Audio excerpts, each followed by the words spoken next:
And then dealing with scummy corporate lawyers, they're always trying to do procedural tricks. You can't trust them on anything.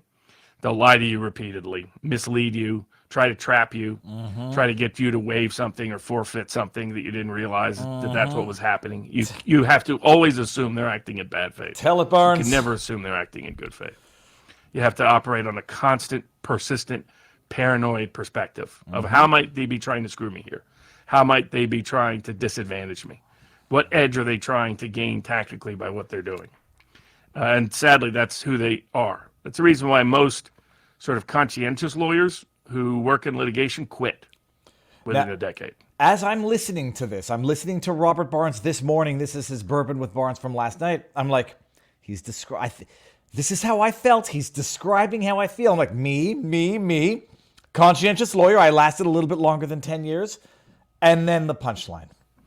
Disproportionately women, interestingly. Well, that's not the punchline. The constant dishonesty, the constant sleaziness, scumminess of how they behave is something that most ordinary people can't handle. It's part of why lawyers have bad reputations. They deserve them. Most lawyers are sleazy human beings. Not all, obviously, but most are. I mean, you've seen, to give you an example of lawyers who would rather quit the practice of law. Had no idea he was going here. Viva. Viva would quit the practice of law because of this. Probably 80% of it was this. 20% of it was probably dealing with difficult clients. Tell it, Barnes. 80% of it was dealing with opposing lawyers always up to something sleazy and scummy. And judges who don't follow the rule of law like they pretend they do. And try to threaten you as an individual lawyer with it. And you have to figure out in advance, okay, if I'm going to challenge this judge, where might the judge counterattack? Where might the other party counterattack? Make sure you're as immune as possible in all those areas. I didn't know Barnes was going there. I was like, oh my goodness, he's describing my experience. And yeah, you imagine living with the constant fear that you are always potentially being exploited by opposing counsel who is continuously looking to exploit you. There's no good faith anything. It's all exploitive. It's all cutthroat. It's all the ends justify the means. And they can say, well, I'm just doing it to represent my client. Oh my goodness, No, I won't start swearing just yet. The crap that I saw and the crap that I had to put up with. And then you get in front of a judge and a judge doesn't give a sweet bugger all about the infighting among counsel. And you live your life constantly fearing getting screwed because the opposing counsel is constantly trying to screw you. Not about justice, it's about victory. And it taints the way you view the world. When I left the practice of law, I mean, it was after like 12 or 13 years, entirely.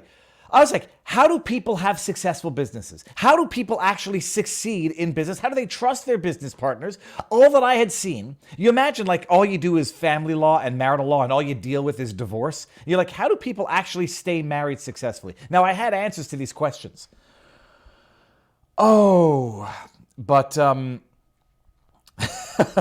Robert, somebody said, you had me at prostitutes. I think that talks about a tweet that I made. So it was an interesting, I'm listening to Barnes, I'm like, yep, my goodness.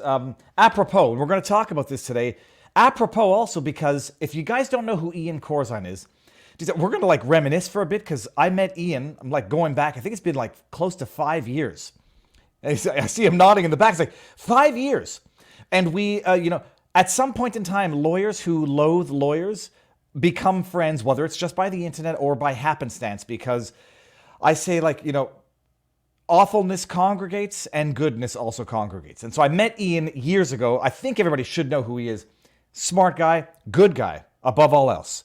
Now I'm just looking at some of the chat here. Okay, so what's going to happen today? Ian's coming on. He's not going to stay for the whole show. He's going to stay for what he can. I think he's got a busy schedule also. West Coast, if I'm not mistaken. And then we're going to talk about everything. Trump gag orders, Jenna Ellis fundraiser. Barnes talked about that last night. I got some ADL stuff, both relating to the gag orders and a new law that they are contesting in Tennessee, aggravated prostitution. Speaking of prostitutes. Okay, we'll get to it. Ian, I'm bringing you in 3 to an Ian Corzine, everybody. Say hello to the guest of the hour, hey, sir. Hey, everybody. Good to see you again, Viva. Dude, how long has it been? How long have we known each other for? 5 years. You and I both had an idealistic notion to go online and be able to use or to give our services to help people understand the law. And it's been a great 5-year run. I know it's been great for you too. It has been, well, okay, the exponential growth as of COVID, I'm not calling it a silver lining because I would rather be, grinding it out to do, not the family law, I had done the vlog stuff. I'd rather be grinding it out just with regular law stuff than the decay of the Western world. But we did not meet through the No Small Creators movement. That was, oh geez, Louise, I'm going to get his. Cody Warner. Cody Warner. Yeah. So is that where we met, through the hashtag No Small Creators? I think part of it was that. Then we had a mutual friend, Micah, from Arkansas. Yeah. We were struggling creators. That was back in 2018, 2019. We're trying to figure it out. Short form content basically didn't exist. All these live streams and the popularity thereof wasn't there yet. So we were just trying to get out there and express ourselves and help people with the law. Now, for those who don't know, Ian, what type of law? Where are you from? How old are you? And where are you? You're in California. Well, right now I'm in Scottsdale. I kind of go back and forth between California and Arizona. 51 years old. I have a whole life of practice. Was a federal prosecutor for a period of time, was a federal law clerk. Then for about 20 years had my own law firm and practiced civil law, business, and insurance litigation. So when Barnes was talking about wanting to quit the profession and how many lawyers want to do that, I felt the exact same thing you felt, which was I wanted to get the heck out of it because it was a very difficult lifestyle. Like you said, maintaining relationships, keeping positive about the world was very difficult. Well, people always say like lawyers make a lot of money and yada yada. First of all, it's not all lawyers that make a lot of money, and some of it is a hard grind. But I said even those that make a lot of money, they spend a lot of money as well. It's known as the golden handcuffs for a reason, and I called it the unhappiness tax. They spent the lawyers that made money would spend it because they say, I work so hard, I'm miserable. I want a Porsche because that'll make me happy. I want fancy vacations, and then they spend it as fast as they make it. But eventually you learn that hourly rates are not where it's at. Obviously, entrepreneurialism and business is probably more smart for us. So I'm so glad to be in the online atmosphere. I have my own company now, and I'm happy to be on the show today. So you said federal prosecutor for how many years? For about 2 years, I was what's called a special assistant U.S. attorney. I was tasked with prosecuting misdemeanors on federal land. So I did it during law school, a little bit thereafter, and then I was drafted to be a federal law clerk for a magistrate judge in Sacramento, California. Very cool. And I'm just flagging a question that someone's going to have. I'll get to it in a bit. Yeah. Okay, and then you went into private practice, and you're doing corporate. You were not doing litigation, right? I was doing litigation, yes. I was right in the thick of it. And like I said before, it was difficult. You really want to do the best for your client. You really want to have those idealistic morals you start out with, but it does get to be a grind. When you have a big case and you're on the plaintiff side and it's a contingency fee, you sometimes you're like, oh, wow, they really got injured. This is going to be a good one. And you feel yourself going to that weird place, which I didn't like. And then when did you decide to wind it down, and what did you get into, and what are you doing now? So I decided to wind it down around 2018 or so. My daughter was into YouTube, and I saw that a lot of creators out there, YouTube creators, needed legal help. And so I started making videos about how to succeed online and not violate laws and how to negotiate brand deals and things like that, and did pretty well for a period of time. And then I realized I wanted to reach out and kind of broaden my audience. I got a company called The People's Choice. We're in California. We do legal document production. And so I wanted to kind of expand the audience and expose people to my business. Now, hold on. I want to pull up the tweet because I like what you're doing on Twitter.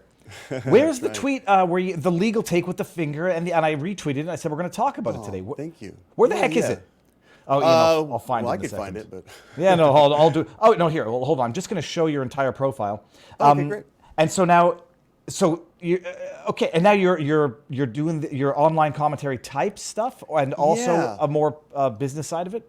Yeah, what I'm really trying to do is the brand name is Lawyer's Take, and really what that is kind of shooting from the hip with my legal experience, giving you my true and honest opinion relating to political and trending issues. So what I've kind of done is I've said, listen, I did some analysis and figured out that multi-platform is the best. So I'm on TikTok, I'm on YouTube, I'm on Instagram, and then now X. When Elon took it over, I thought it was a good opportunity to get videos on Twitter, on the X platform. So what I do is I label everything lawyers take, and you can take it or you can leave it. You can look at I do research before I do my tweets. And give you my honest belief, and sometimes I'm wrong and sometimes I'm not. Now, Ian, I've known you for 5 years, and I've seen what I think is your evolution on the interwebs. Have you gotten, I won't say black-pilled, but have you gotten more red-pilled over the last 5 years? Because it seems now you're more opinionated than you used to be 5 years ago. Well, you're exactly right. And I remember that tweet that you sent me a couple of months ago or so. Yes. Said, you got the red pill. You know what? I've always been conservative. I think I would say I'm socially liberal, but I've always been conservative. I've worked for Republican candidates. I worked for the governor of California for a period of time. So that's always been the case. But, recently I came to the conclusion, after so much damage was done to our country, that I needed to get my voice out there. And like I said, it's not always going to be an agreeable voice. But someone needs to speak up, because what's happening is a disaster to this country, and I want to make sure that I'm doing something to try to help out. Well, I forget what it was where I said, yeah, Ian has taken the red pill, but the last legal take. I mean, the news of the week, and we're going to get into all of I say trending, but they're not trending, just like the issues of the week. Yeah. So the plea deals that are going on in the Trump indictment. Now, so you have. Look, you're in Scottsdale. I think Robert Gouveia is not far from you, at least in Arizona. And I know you visited him recently. Yeah, I showed up where I might not have been supposed to show. Not supposed to show. I showed up to surprise. So I mean, look, I don't necessarily just defer to other people's opinions, but I recognize when they have more experience than I do. Yeah. You're looking, Robert, and he might come on later this week. Oh, good. He's looking at these, the basically deferred agreements, I would say deferred prosecution agreements, but I don't think that's the right word. And he's a little bit more optimistic than I am about the impact of these guilty pleas. Mm-hmm. He's highlighting that these guilty pleas, they get basically expunged or washed, for lack of a better word, if they comply with all the terms for 3 or 4 years or the 5 years of probation. But what is your take on all of these Trump defendants, or I'll lump them as Trump defendants, who are now pleading one after the other? Sidney Powell, Cheesebro, Jenna Ellis. I think there's a fourth one in there, but I'm not sure. What is your take on what's going on? Well, first off, it's disappointing, but as my time in being a federal prosecutor and a law clerk, it's not surprising. The government comes in, and I used to be representing the United States of America, comes in, and oftentimes they bully these people, and it's very difficult, especially when we're on the record, so to speak, these days, where we can look at Jenna Ellis's tweets and we can see her interviews, and we can go, my God, what a marked difference. And then at the same time, you see what we saw yesterday, and she was on camera and on a Zoom call from the courthouse, giving a statement that if you watch the whole tape, you see the judge said, you don't have to do this. And she was like, I want to do this. So you kind of begin to understand there's other motives going on besides just being scared that you're going to get 10 years in prison. And then you kind of do some research into the background of some of these people, and you realize, golly, this is not what they're not really communicating what's exactly happening. My expertise is actually in civil law. I spent most of my time there, so I did a tweet or a post, an X post yesterday, talking about the civil complications that may ensue when you're admitting on the record you're pleading guilty to, in this case, aiding and abetting false documentation. False statements, false statements. And so we talked about the fact that, this is opening them up to potential, defamation per se, to negligent misrepresentation causes of action later on in time, where they could be sued by election officials. I wanted to make sure that there's more consequences, just what we see. Oh, we're gonna get to that side of it in a second, but you did actually say something that was quite interesting, and now I'm piecing two and two together. The entire hearing was 23 some odd minutes, and you're right. At one point, she says, "I'd like to read a statement," and the judge says, "Are you sure? Do you want to?" And it's like, "Yes." And the lawyer says, "I want to submit a written document, which is the statement to be read." Yeah. It wasn't necessary. It wasn't required. Was that and I'm not being judgmental for the sake of being judgmental. No. Was that done so that because apparently whatever agreement they had, the court was not bound by? So is she groveling to some extent to the court, so the court ratifies the agreement that they entered into with the prosecution?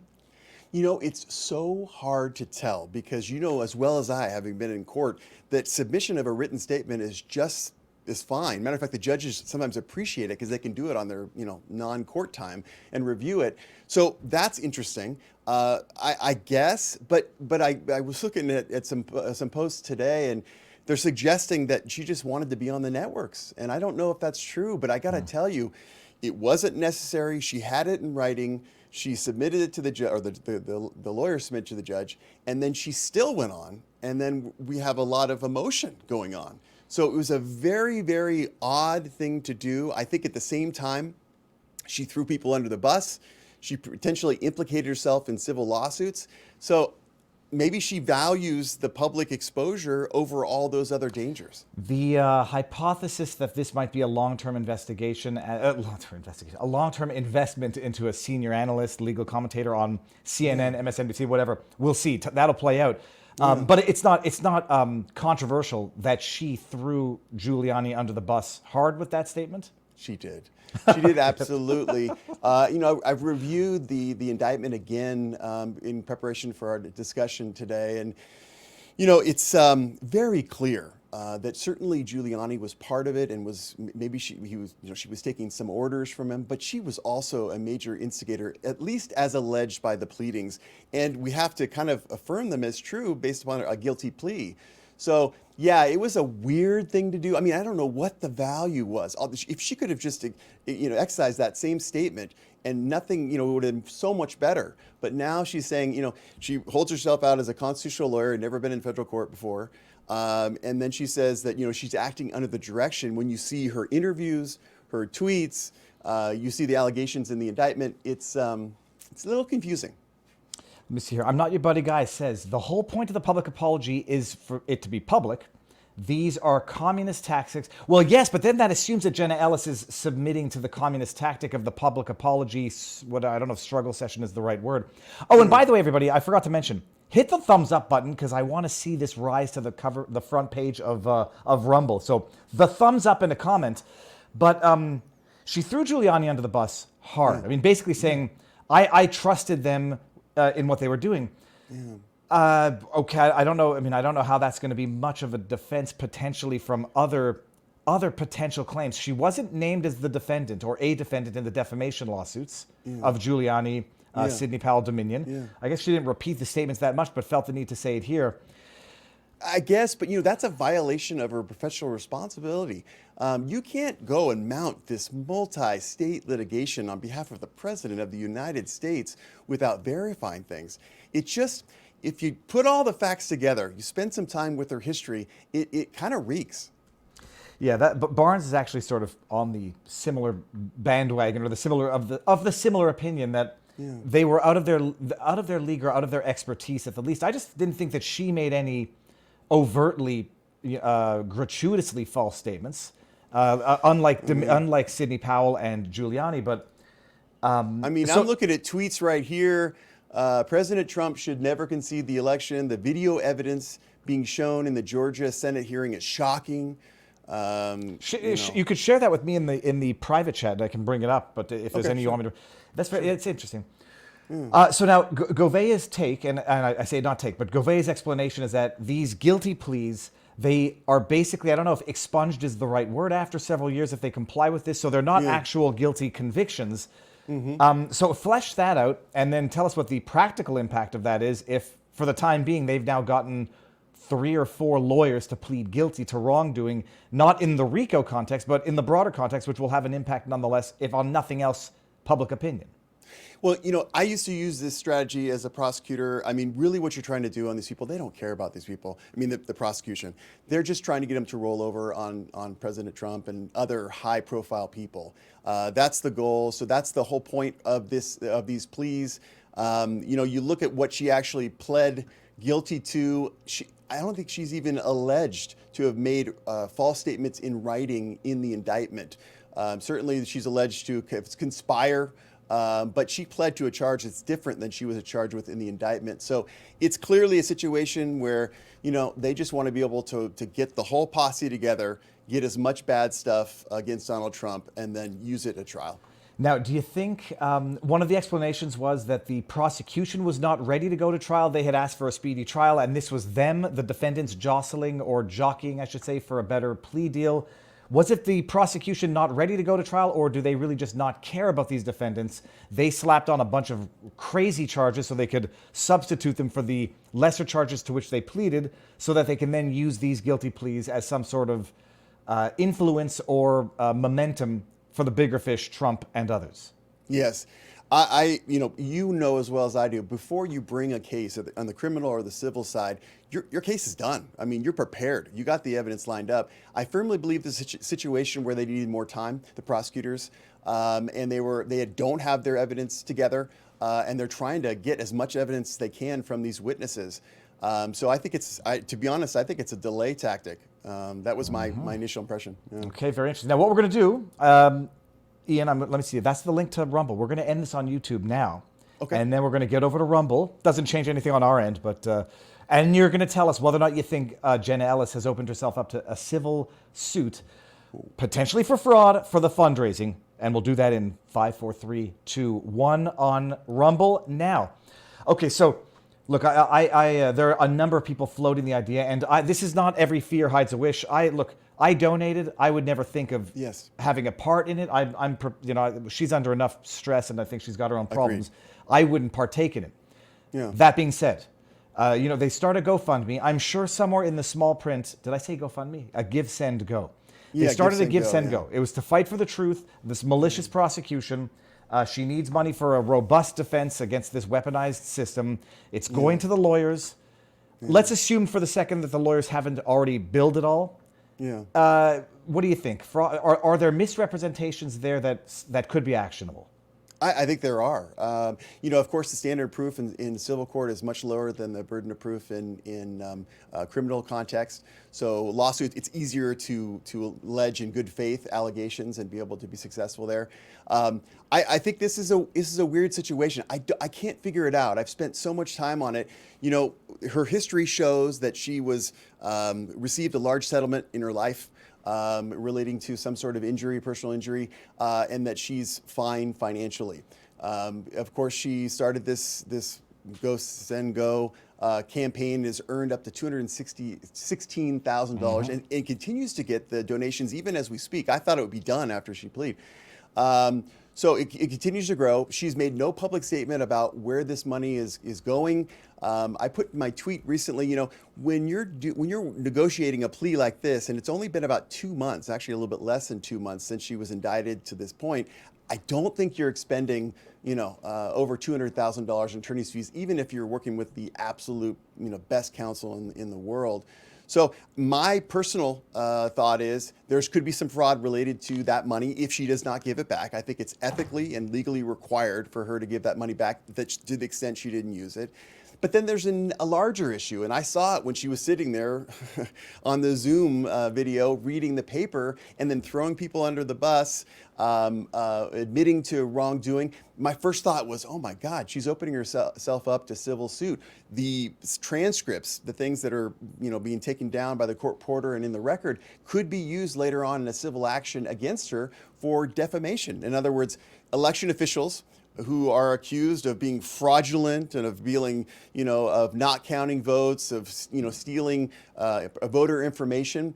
That's, in my book, defamation per se. In other words, you don't even need to show a harm. That is wrong as a matter of fact. Per se, wrong as a matter of fact, with no further explanation. Per quad might require context to understand why it's defamatory. Yeah. That's absolutely true. But regardless, even if we go to the broadest and we go to defamation, or the easiest to prove, negligent misrepresentation, there could be a lot of damages here that the election officials, reputation, emotional distress, their own attorney's fees, those kinds of things.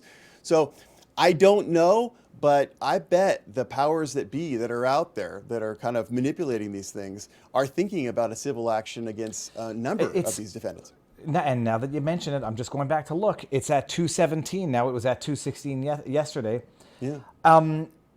So there's two things here. Some people were not questioning whether or not the lawyers could have billed $250,000. Let's just assume there were various motions that we don't know about. Agreed. Assume that they prepped for the entire trial. A lot of people don't appreciate this. It's a day of prep for a day of trial, and you prep for a trial even if it settles on the day of the trial, which means that if it was scheduled for a week, you've prepped basically a week or two for the trial. True. So you could have incurred substantial expenses there. Sure. The question is, the basis on which the donations were requested were not to settle. I have no doubt somewhere in the small print it said, Jenna Ellis is going to have the right to settle, and you have no claims for this.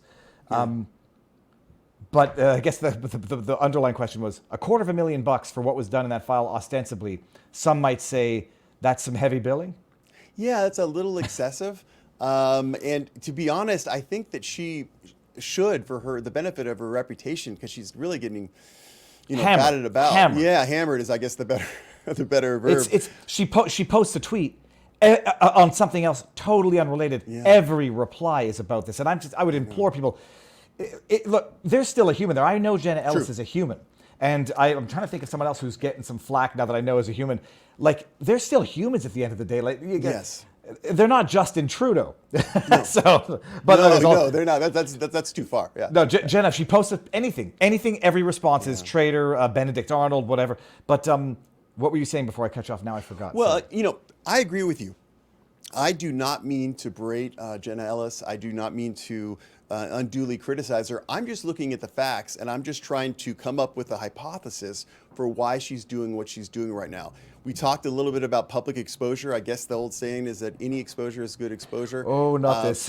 Yeah, I don't know. Definitely not this. Well, unless it's a long-term play for left-wing legal analysis. It may very well be. She's an attractive person, speaks very well. I watched both episodes. I believe you did too with her.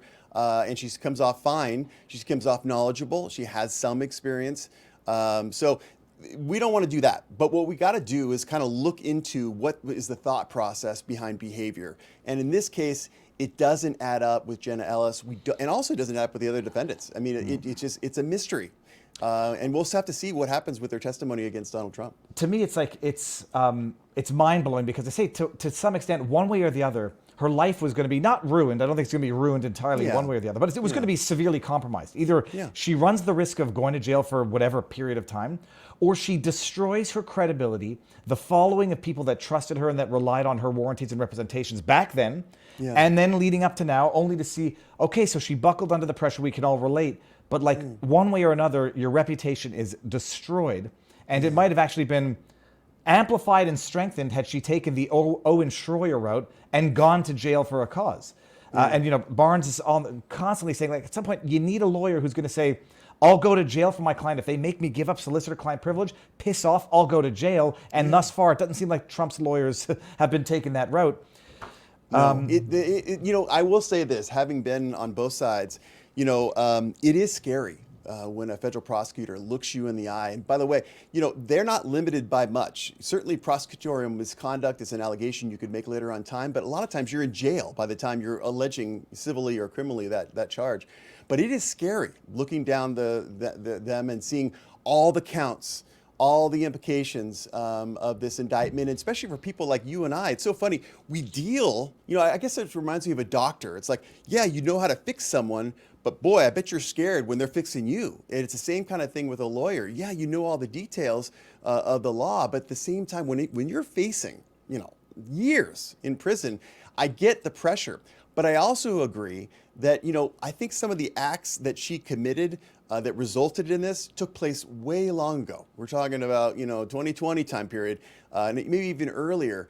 And you've got to make sure that you are acting in a professionally responsible way when you're representing your client. And if she is now saying that she, does not believe the election was rigged, and she relied on hearsay statements from other attorneys to believe that. If you go through the indictment, which is documented, you'll see that doesn't make sense. And a real attorney or a professional attorney would have come out with that much earlier than she has. I think she's kind of swept it under the rug, and hopefully she's not going to get implicated. Well, I don't believe her statement yesterday. I think she genuinely believes it, but this is the I love Big Brother, bend the knee, and I think it was apparent, but other people can look at that and read something different. The gag orders, let's hear what you have to think about this. So the gag order, Chutkin last week when did she issue the gag order? I think she issued it on the Monday. And then, October 16th, I think. And then she suspended it on the Friday. She did. She paused it. She paused her own gag order while Trump says we're going to appeal it. Yeah. Well, no. So what is your take on that? Well, I did a tweet. Look for lawyers' take out there. I keep saying tweet, but a post on X about it. Initially, I saw it and I was like, whoa, whoa, whoa, whoa, that's going way too far. The primary reason why you implement a gag order, or what we refer to in the real practice as a protective order, is for a fair trial. You are worried that words will impact the ability of the defendant or some sort of mechanism of the trial. But even then, if you look at the law, you have to make any orders as the less restrictive means to be able to control that speech. So you could use jury instructions, let's say, to be able to control that speech. And also the rule is that you must narrowly tailor the order so that it doesn't unfairly impinge on First Amendment rights. And that's what the ACLU is doing. They sued Trump, I think, 400 times during his administration. And now they're kind of on his side saying, Judge, you've gone too far. You really are impacting Donald Trump's ability to freely criticize the process, which is absolutely allowed. This is the ACLU the same ACLU. Here, hold on one second. I'm not sure if this is the right one. Lawyers' take. Here's a video of Donald Trump's actual post. Mm-hmm. Judge Engoron gag order violates. These are the actual posts. Yeah. Oh yeah. So this is not the gag order from Chutkan. This is from. No. Oh, we're going to talk about that, Judge, in a second. So these are the posts that Engoron served as the basis for Engoron's gag order. Schumer's girlfriend, Allison R. Greenfield, is running this case against me. How disgraceful. This case should be dismissed immediately. Sinister music. Do you like that? I did that. Oh, now hold on here. Clerk Greenfield palling with Chuck. Look at Chuck Schumer. Is he not the face of evil? Yeah. How does he get his lips like that? It's just crazy. It's Joker level face right there. Why is Judge Engoron's principal law clerk, Allison R. Greenfield, palling around with Chuck Schumer? Yeah. Okay, so free speech. Well, some people are observing. Let me just close that up here. Yeah. That you issue a gag order when it risks interfering with a jury. Jury tainting. But in Engoron's case, there is no jury. Yeah, exactly. Yeah. It's absolutely wrong. And I'm sure there's going to be an ACLU lawsuit with respect to that proceeding too. Yeah, I mean, it's very rare that these gag orders take place. I think it's all preemptive. I think it's a situation where they're trying to control the process, and I think the minute I saw it, I thought it was wrong. It's a violation. Chutkan, going back to the DC case, she suspends her gag order while Trump appeals. What's the appeals process for appealing the gag order that has now been stayed, so to speak?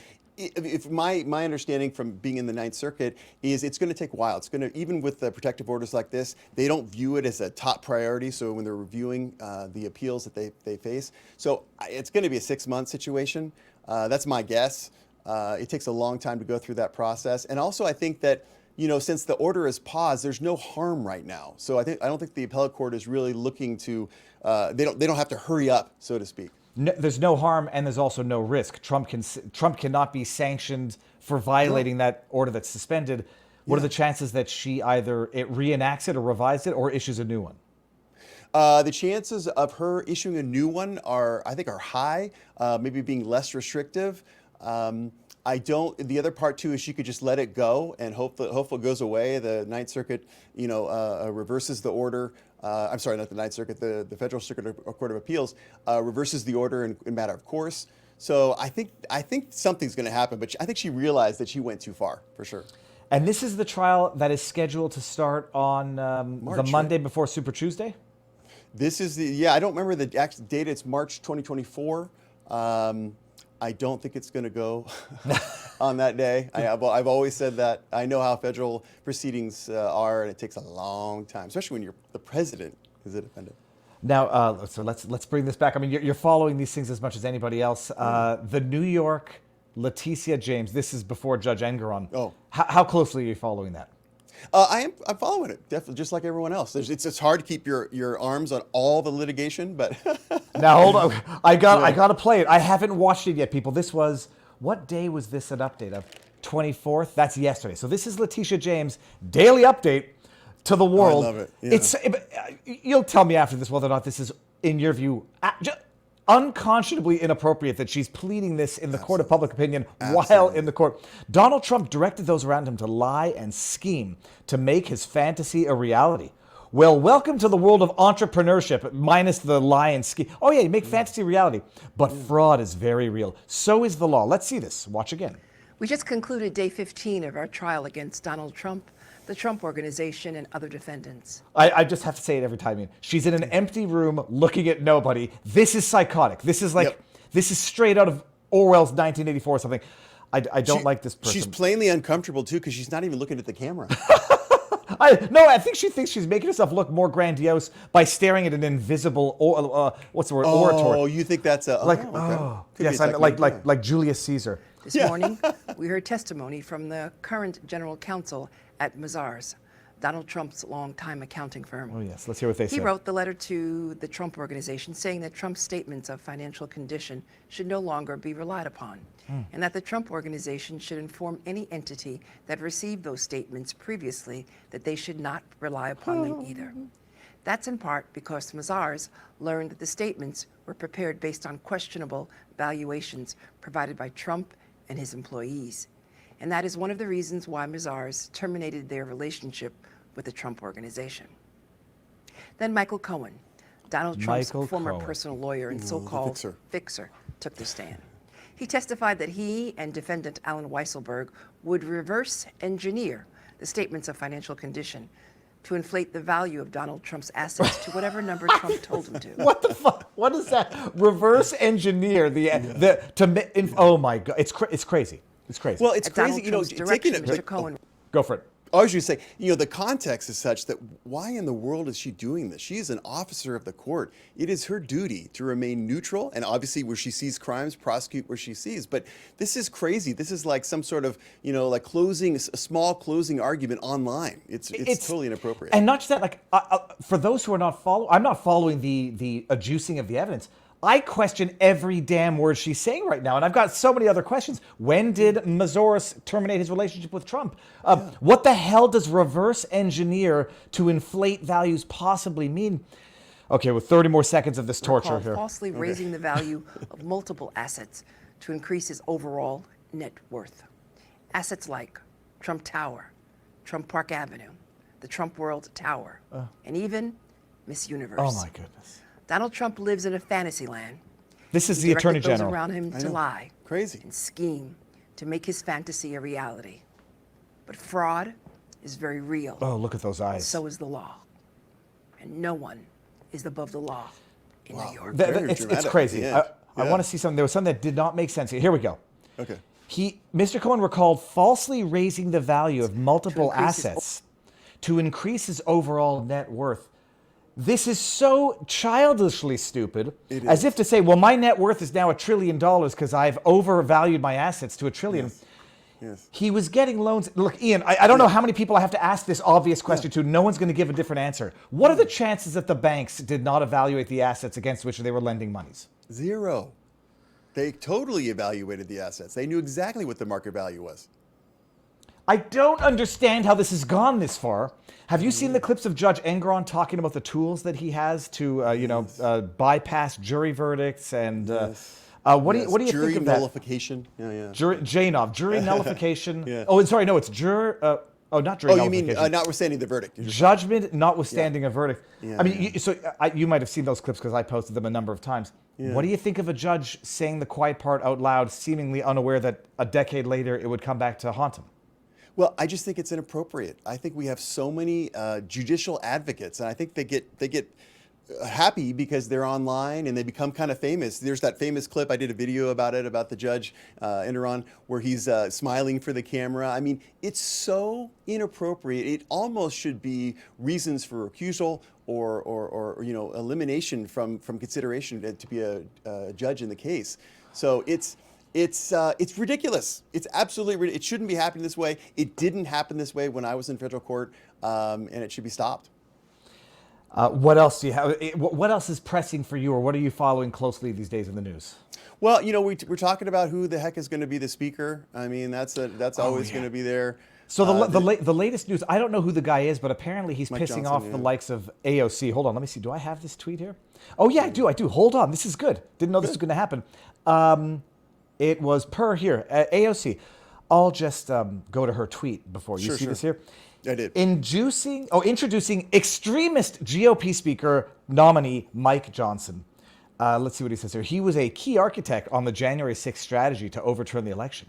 He is leading a crowd that's booing and telling a congressional correspondent to shut up when asked. Here, let's hear this clip, because I think whoever asked the question deserves to be told to shut up. You helped lead the efforts to overturn the 2020 election.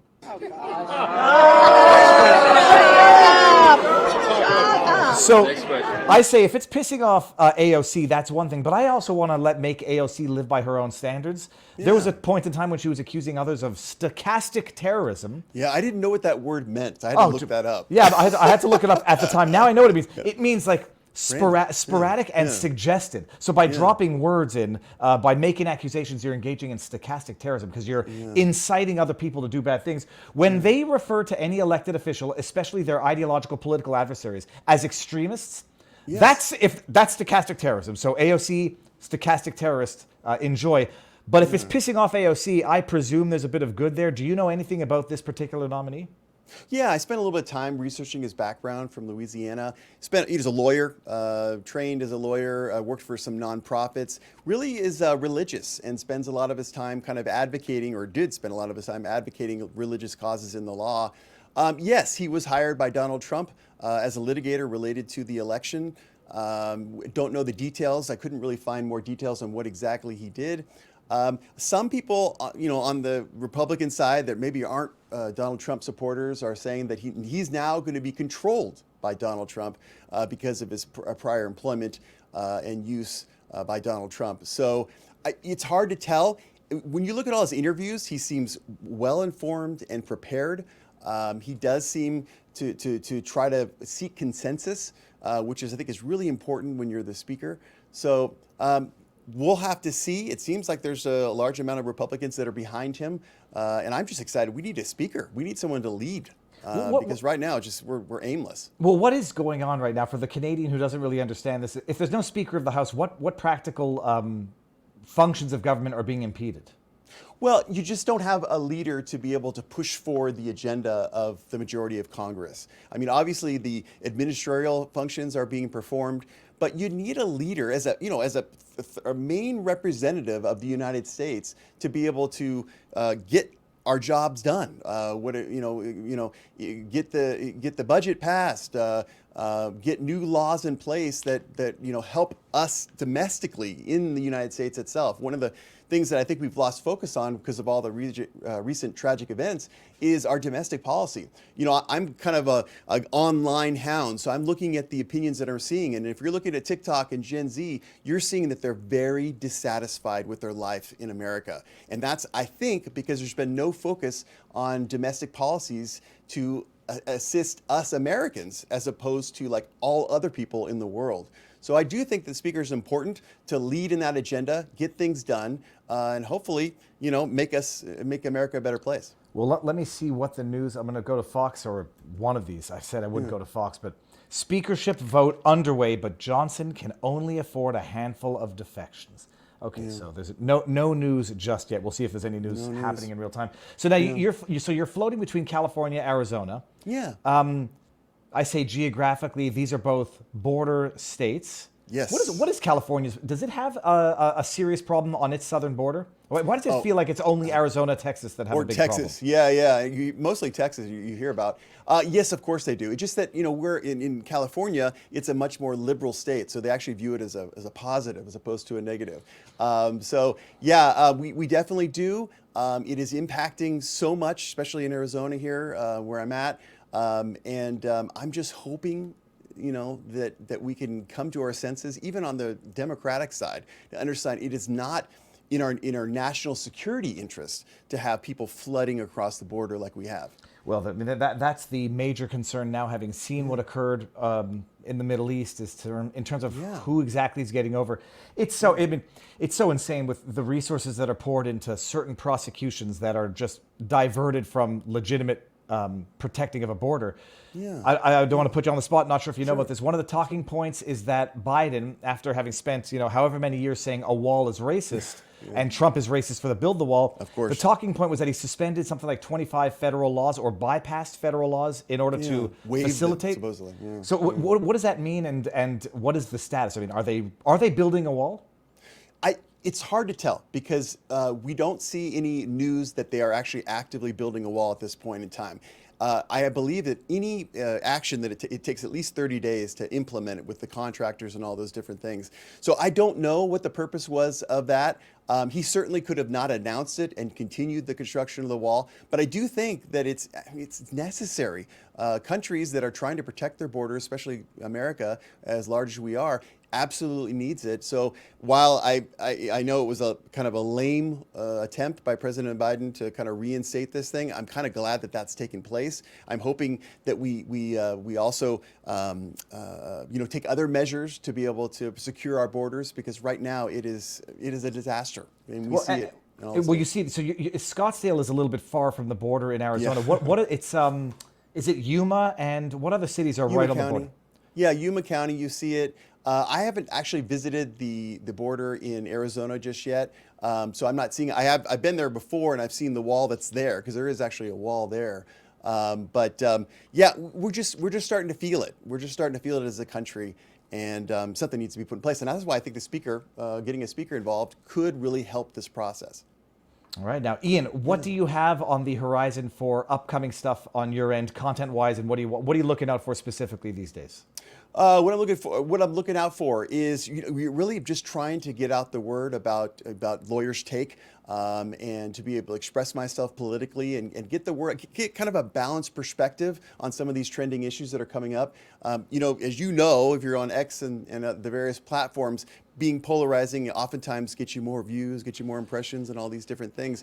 But sometimes it's just important to express yourself as you feel. And sometimes you're on one side, sometimes you're on the other. And I think that we all need to build in a tolerance for free speech. I think during the COVID period of time, our tolerance went way down. We talked about hateful words being, should be, excised from our language. They should be punished. You should go to jail for hateful words. We have to understand that this is a nation of really intelligent people with a lot of different opinions, and we need to hear them all so that we can kind of develop our own perspective. And that's what I'm doing, and then putting that online with Lawyers Take. I have noticed that the polarizing discourse, I say like offensive or edgy for the sake of it, or conveniently edgy, conveniently politically inflammatory, it works wonders. And also sometimes, I mean, I only operate by the honesty standard. I won't say something that I don't believe, in as much as it's frustrating nonetheless to see how sometimes it's tribal out there, where if all of a sudden you say something that your followers, I don't like that word, the people who watch you, your viewers don't like, then you're a traitor, and then they go into all sorts of reasons to explain how you could think that here when they don't agree with you. And I'll talk about it a little more when I go to the local side of things, but it's been a little discouraging. And Aviva, if you had a minute here, how do you deal with the hate? Because I know, I read your tweets. Yeah, I see some of the criticism. I'm trying to adopt the Joe Rogan post and ghost strategy, but I don't like doing that because, first of all, you learn from the interactions. It's not because you don't like it or it hurts you. In fact, some of those are the ones that you learn from. What the ones that drive me nuts, and I'm seeing it now, is having everything that whenever I disagree with someone, they reduce it to the same aspects of identity politics that other people have done. Oh, you're this, therefore you think that, or I'm going to discredit the legitimacy of your belief because I have now identified you as fill in the identity politics blank. Exactly. The one thing that's driving me nuts, though, is you realize, like, you get into debates, arguments on the internet, people say things, and then you want to correct them because it's like it's the first time they've discovered you, and you end up starting debates and trying to educate people from scratch, an infinite number of them. And it's draining, it's exhausting, and it's also a little bit demoralizing to just read people shitting on you day in and day out. But it all depends on what you focus on. So the hate has not been terrible. It's just been superficially juvenile in terms of saying, oh well, you're either pro-Hamas or you're pro-Israel, without understanding that one can be critical of Israel and very much condemning Hamas and sympathetic to Palestinian people. Yes. But it's like it's got to be reduced to a litmus test that is measurable with a tweet or an internet trope, and it drives me nuts. And if they disagree with you, it's because you're Jewish. And then it's like forcing you. Say something anti-Israel so that you can prove your loyalty, Jewish boy. Yeah. And I just hate the fact I've never in my life said, as a Jew, I believe this and therefore it's more valid than you who's not a Jew. And yet that's what we're being compelled, forced, pigeonholed into saying and believing. Drives me nuts.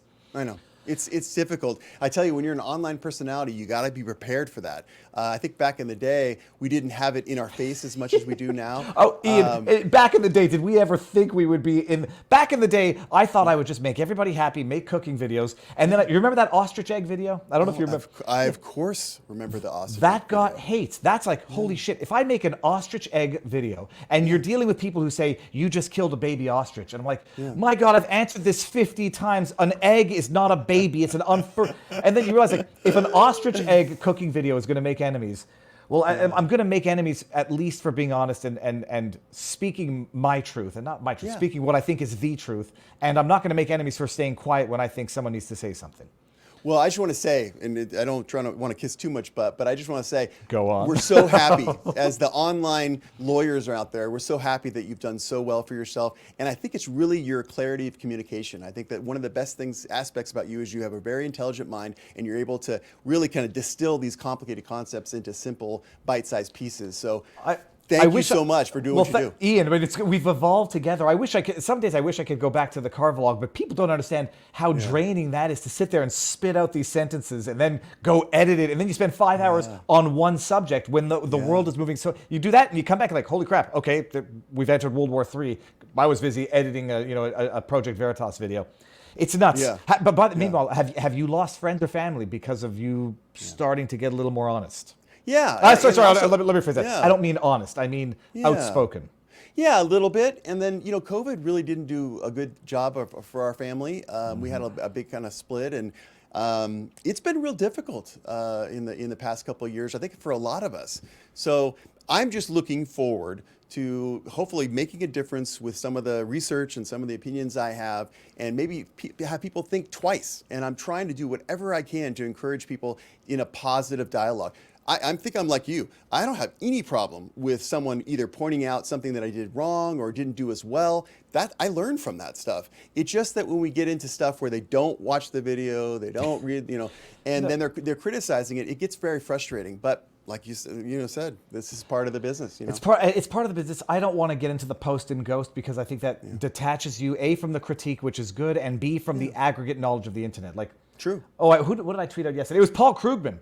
And I retweeted his tweet. I didn't realize his tweet was 4 years old, but my goodness, it was more apropos now than it was when he wrote it. So there's certain types of mistakes you make once or twice, but they have to be good faith, sincere mistakes. They do. But the being provocative for the sake of it because it's good for the subs and whatever, that I'm not into, and it drives me. When I think I see that, like in its purest of form in other people, I get skeptical, and then I start to question everything I ever believed in life. Yeah, there's no shortcuts. You have to be true. And like you said, if you're really into the online world and you know about SEO and all these different things, you might be able to win on the short run. You might get more subs, you might get more followers or whatever. But in the long run, you don't want those people. You only want people that are there for you, to listen to you, and then you can educate them and they can educate you. Now, Ian, before we end, and I'm going to go on, and I've got some funny videos of the backdrop, some of which are going to, segue from what we've been talking about. Where can people find you? I mean, I put your link to Ian Corzine. It's IANCORZINE at Twitter. What else do you have? Where else can people find you? You can find me anywhere. You can just type in Ian Corzine. You're going to find a whole lot of things. But TikTok, doing real well there. Instagram, YouTube. I have 2 channels. I have Your Social Media Lawyer, where I have lots of different tutorials and teaching about fair use and some of the principles that apply to creators out there. And then I also have my new channel, which I started in February, just called Ian Corzine, where I focus on short form content. What I love doing, like my favorite thing in the world, is trying to reduce a complex subject down into 30 seconds, 45 seconds max. And so I've been having so much fun doing these short form videos. And again, just trying to teach, give my little opinion here, but also teach some elementary concept of the law in these videos. Well, you're going to take some flack for the TikTok. Nobody likes TikTok these days, but I appreciate, like Vivek said during the second debate. Yeah. Dude, if you want to win elections, you got to be where the people are, and TikTok is where the kids are. And so long as there's good stuff on TikTok, I don't like the platform, but it's not. I still think it's a mental illness manufacturing factory. I think. Who did I have on? Sydney Watson is the one who I think coined that term. I've seen it. There's no question. And when I talk to my kids who have friends and they start describing what their friends are doing, I'm like, your friends are on TikTok. There's no question about it. I know. But it is a place. It's a great place for short format content. Yeah, and it's a good place to learn. Yeah. Ian, I never asked you this. Your last name, Corzine, is that Corzine, yeah. Italian or is it Eastern European? Supposedly, my parents say it's French Huguenot. You know, it's pronounced in France Corzinet or something like that, but it's really unclear. I did do one of those DNA tests. Oh boy, you did that! Oh my goodness, I did. I probably shouldn't have, huh? Well, what were the results? This is before COVID. Yeah, I don't know. But yeah, the results are that I'm almost wholly from England. I'm like 99%. So I don't exactly know how that jives. Well, actually, on the England coat of arms, it says "Honi soit qui mal y pense" because there was some overlap between France and England back in the day. "Honi soit qui mal y pense" is shame on he who thinks ill of something so simple. It's a beautiful. I like that. It's sort of like confession through projection, where when someone, it's like. I don't know, sees a kid with, in a diaper and a dog biting it off and says like, oh, that's gross. And then you say, honi soit qui mal y pense. Shame on he who thinks ill of something beautiful. Okay. I'm going to learn that phrase and maybe do an X post on it. Well, explain why it's found on the British coat of arms. It's an interesting history. Yeah. It is weird. Ian, all right. Thank you very much. So we'll do this again. Thank you very much. It was great. I mean, it's great to see you again. We've been running into each other on Twitter, but it's great to catch up again. Thank you so much, Viva. I really appreciate your time. My pleasure. Go. Have a good day. All right. Thank you. See ya. And now we're going to get into the stuff. Now I didn't want to bring up the saucy videos when Ian was here. That's a joke. But Ian was talking about the ACLU fighting the gag order for Trump. Oh, well, I'm going to talk about the ACLU fighting for hookers. I'm not sure. I'm not really inclined to say that I don't think there's anything wrong with being a hooker, a prostitute, I should say. It's not something I would encourage anyone to do ever. Full stop. The ACLU put out a tweet yesterday because they're fighting a Tennessee law, which how do I even start this? They're fighting a Tennessee law which is seeking to enforce very severe penalties for what is called aggravated prostitution. And I'm going to bring this up. Let me see. Maybe I'll just have to bring it up here. I'm going to bring. Oh, is my reply to their tweet no longer there? It's there. They are. I've got to bring this up. It's the stuff of parody. They put out a tweet. And they've got to have absolutely no insight, self-reflection, or taking a step back to say, let me read that tweet one more time before I hit that send and put something out there that can never be taken back. Okay, ACLU, we're going to get into this. It's so, you could write it. It could be a headline in the Babylon Bee. Breaking, this is yesterday, the ACLU, the American Civil Liberties Union. I know people don't like them anymore, and I think they've earned that reputation. Breaking, we're suing Tennessee for their, quote, aggravated prostitution, end quote, statute that targets people with HIV with harsh punishment and lifetime sex offender registration. Right up until there, I wish I could have just covered the last. Okay, you want to challenge a law that basically criminalizes aggravated prostitution, which, as we're going to see, is basically, I think, offering your services as a prostitute while being HIV positive, because the harsh punishment and lifetime sex offender registration, that would be non-controversial. Oh, wait a minute, what's that? The tweet's not over? This law is unconstitutional and disproportionately affects black and transgender women. To which I said, sarcastically, but my goodness, does sarcasm not necessarily translate all that well? This is racist and transphobic. We're suing Tennessee for their aggravated prostitution statute. It criminalizes HIV with harsh punishments because it disproportionately affects black and transgender women. In response to that tweet, I said, are you basically telling us that black and transgender prostitutes are more likely to carry HIV? I mean, it's what they're saying. But let's just have a look at this piece of legislation, which it will blow your freaking mind. Here's the aggravated prostitution.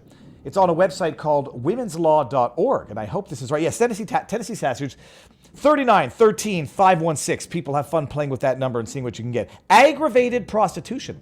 I think this is it. This says it's from December 6, 2022. A person who commits aggravated prostitution. Sorry, let me rephrase this. A person commits aggravated prostitution when, knowing that such person is infected with HIV, the person engages in sexual activity as a business or is an inmate in a house of prostitution or loiters in a public space for the purposes of being hired to engage in sexual activity. If you are an HIV-infected prostitute and you engage in prostitution, this provision of law is for you. For the purposes of this section, HIV means, we know what it means. Okay. Nothing in the section shall be construed to require an infection, yada, yada. Aggravated prostitution is a Class C felony. If you are a hooker and you're HIV positive, and you're knowing that you're HIV positive, and you continue being a hooker, you should be subject to this aggravated prostitution Class C felony. And the ACLU says, we're going to challenge that law because we say it affects blacks and transgender prostitutes disproportionately, disparately, therefore it must be a racist provision of law. Yep. That's what the ACLU is fighting for, the right for HIV-infected prostitutes to have sex without, I guess, telling them. Where's the article here? Let's go to the article. The ACLU's press release. Here we go. Plaintiffs file federal suit to overturn Tennessee's aggravated prostitution statute. The lawsuit challenges requirement to register as a violent sex offender based on HIV status. No. You see, you did it right there, ACLU. They're not required to register based on their HIV status. They're required to register based on their prostituting out to other people while HIV positive knowingly. You're not required to register as a violent offender just because you own a gun. You're required to register as a violent offender if you use the gun to commit a crime. I know it's a complicated distinction when you don't want to see it. Tennessee's aggravated prostitution statute and related sex offender registration requirements are unconstitutional and violate the Americans with Disabilities Act, according to a federal lawsuit filed by the ACLU. Yada, yada, yada, yada, yada. Plaintiffs argue that the aggravated prostitution statute is rooted in fear and discrimination. It might be rooted in fear of contracting HIV from a prostitute who doesn't tell you that she has HIV before prostituting with you. Targeting people living with HIV for harsh punishment. Nope, not living with HIV. Engaging in prostitution knowing that they have HIV without telling. To register as violent sex offenders for the rest of their lives. Criminalizing people with HIV. Nope, that's not what's being done, but whatever. ACLU, I leave it to your better judgment to discredit yourselves as an institution. Defies evidence-based best practices and is patently unlawful as it singles out people living with HIV. No, it doesn't. A protected disability for harsher punishment. My God, this is propaganda. It targets people with HIV. No, only those who are engaging in prostitution without disclosing that. People convicted of aggravated prostitution must spend years in prisons and then register as violent sex offenders for the rest of their lives, meaning they cannot access the housing employment. They're HIV positive prostitutes. No judgment. Although I don't think I disagree with this law. Yada, yada. Okay, fine. HIV stigma is becoming a thing of the past, and it's time for state law to catch up. Tennessee's aggravated prostitution law was passed in 1991 at a time of national panic over HIV. Okay, fine, whatever. It's nuts. How long does this go on for? This goes on for a long time. The aggravated prostitution statute is a relic from when HIV first emerged in the 1980s and is motivated by fear, misinformation, and discrimination, not sound science or evidence, says Jeff Preptit. No. Sorry. Jeff Preptit, ACLU-TN staff attorney. Nomen S. Omen, the name is a sign. I'm just going to go Preptit and talk about prostitution. Instead of criminalizing HIV, which disproportionately targets transgender and cisgender black women who are already socially and financially marginalized. Lawmakers should invest in evidence-based public health responses to support people living with HIV to end the pandemic. That might also include making sure that HIV-infected prostitutes don't engage in sex with people for prostitution. All Tennesseans should be able to live a full life free of discrimination and harm, regardless of... This is almost like a parody in and of itself. You can all go read that. That's what the ACLU is up to these days. It's fantastic. Holy crab apples. There's the link if anybody wants to... Let me just read some of the chat here. Wait, if STDs are a disability, can hookers get ADA parking placards and hook out of ADA spots? Yeah, that's from Gray Patch Actual. You don't live with it, it kills you, says Honor234. Oh my goodness. It's just wise not to engage with the services of a prostitute ever, says Sefradine Squib, which I think we can all agree with. Okay. That was one of the funny stories of the day. I'm looking at the page, the front page of Rumble, and I don't see us there yet. That's irritating. Hold on. And we only have 144 thumbs up. Oh, 198. Okay, keep that going. Doesn't matter. I don't care about it, people. Short notice. I might have to get to a schedule of sorts so that there's some predictability. Oh, but the ACLU, all fighting the good fights for HIV-positive prostitutes to be able to freely engage in their practice and their trade without discrimination. Remember, it's criminalizing HIV, being HIV positive, right? Not being a HIV positive prostitute engaging in prostitution services with people without telling them. Yeah, that's you got it. You got it all right, ACLU. Oh. All right, what do we move on to here? Oh my goodness. See, I also got to put better listing of our stuff. So there's been a bit of a development in the Obama chef dying, drowning in 8 feet of water. Holy crab apples, people. The audio recording has been released. And now that I see the ad for Police State, hey, this is a prime example of where an ad is going to actually serve an amazing purpose. Today is the, not the release date, but today is the date that Dinesh D'Souza's documentary Police State airs. It's in like I think he said 500 locations where you go to Google, or I don't know if you go to Google, you go to policestatefilm.net and you put in your postal code and it'll tell you where the theaters that are playing it are. You can buy a ticket and you go, and that's how he's launching it. And it's a great idea. I got a sneak peek of it because I'm a VIP. I'm a VIPIP, and I watched it already. It's fantastic. It's fantastic. Look, I'm very much familiar with most of what was documented in this documentary, attesting to the degree to which the West has become something of a police state. But there were a couple of stories in there that I was not aware of that just blew my mind. So it's today, the 23rd. Oh, it's the 25th because it was the 23rd and the 25th. So check it out. An ad well placed from the director of 2,000 Mules and Obama's America, a film by Dinesh D'Souza in collaboration with Dan Bongino, featuring Nick Searcy. There's Are You Next? Some of us already are. Okay, go check it out. Do we watch the trailer? Is this going to work? No, that brought up a new window. Okay, all that to say, people, news in the death of Obama's chef, and it's if their goal were to not resolve conspiracy theory, they're doing it on purpose at this point. They finally released the audio. We're going to read a bit of the article. This is the chef who drowned 100 feet off of Obama's property in 8 feet of water. They chose a particularly sinister-looking picture of Obama. He's up to no good, and got Michelle, his partner in crime, behind him. That's what they're... All right. This is from Conservative Brief, so you'll hear the way they describe the audio, and then we're going to listen to it. A frantic Secret Service agent hurriedly tells an emergency dispatcher that Obama's family chef was drowning after he fell off his paddleboard near the former president's home in Martha's Vineyard. Drugs or foul play is involved, is my humble opinion. Drugs, alcohol, or something else, because I knew someone who drowned, but they didn't know how to swim, and they were, for whatever the reason, walking in water and went over their head. This man who died was a very fit, very strong swimmer. Okay, so look, they just tell you what happened. So let's just go listen to the audio. I think it was down here. Where is it?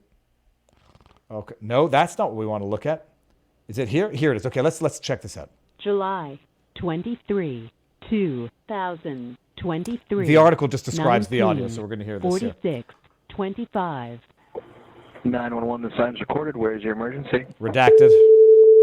We have a male drowning in the back of the property right now. We have our rescue swimmers. They're attempting to go out there right now. Like none of it makes sense. It's very curious, but What's your phone number that you called in on? What's the best access? Swimmer and an agent driving down there right now to get on the boat. Someone came running up to our back post saying that a gentleman, it's just a guest of the house, is out there. Just drowning. So the right now, guest the of the rescue house. Swimmers going out there. it's funny. Like when someone says someone's drowning, you presume that there's some sort of visual. And I don't know what the weather was like in terms of how hard it must have been to get out there and to find the person. But if the guy's under the water, there's no longer someone drowning. There's someone who's under the water. But And you said you guys have boat access, so what do you guys need? Do you need an ambulance, or do you need water rescue as well? They didn't advise right now. take your time, by the way, dude. I would say This doesn't sound frantic to me. This sounds like unnecessarily slow. Take your time. What do you need? at least an ambulance, and I don't know if what they're doing in the back of the property right now. I know we have our rescue swimmer who's getting the boat right now. So, Dude, I want to hear. I'm going to read the chat and see what people think about this. This. I would say at least an ambulance. Take your time, man. What I else? don't know what the lead time is. I don't know what the lead time I'll send the is. ambulance over, and I'll contact the fire chief and see where he wants to go, the duty chief, and see if he wants to drop the boat in there. And I don't know if you have like a better number for me to call you back if we get them out of the water, and I can give you another situation report. They're not passing anything over the radio right now. Yeah, I can give you that if you'd like. Yeah, go ahead.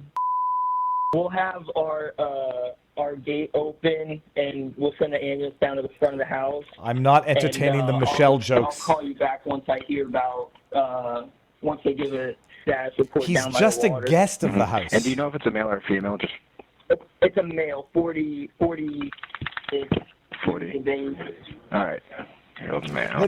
Nothing about this sounds frantic, but let's set that aside. The hesitation as All to right, what they I will, need. Get a freaking I'll helicopter everyone in. out there, okay? Okay, thank you, sir. You're welcome. Thank you. Take care. Right, and then there's a second callback. 23, 2. If anybody knows what the 1953 means, let me know. 1953, 13. Sheriff's Office, communication. So our rescue swimmers aren't able to locate the gentleman that was reported drowning. This is all so flipping bizarre. So they're out in the water right now. But as of now, they don't know where he is. Okay. So they're unable to locate the party right now? Correct. Okay. Do you have any description of what he was wearing? Do we know what he was wearing, Hicks? Give me a second. Stand by, I'll let you know in a second. That says stand by. I'll let you know the answer in a second.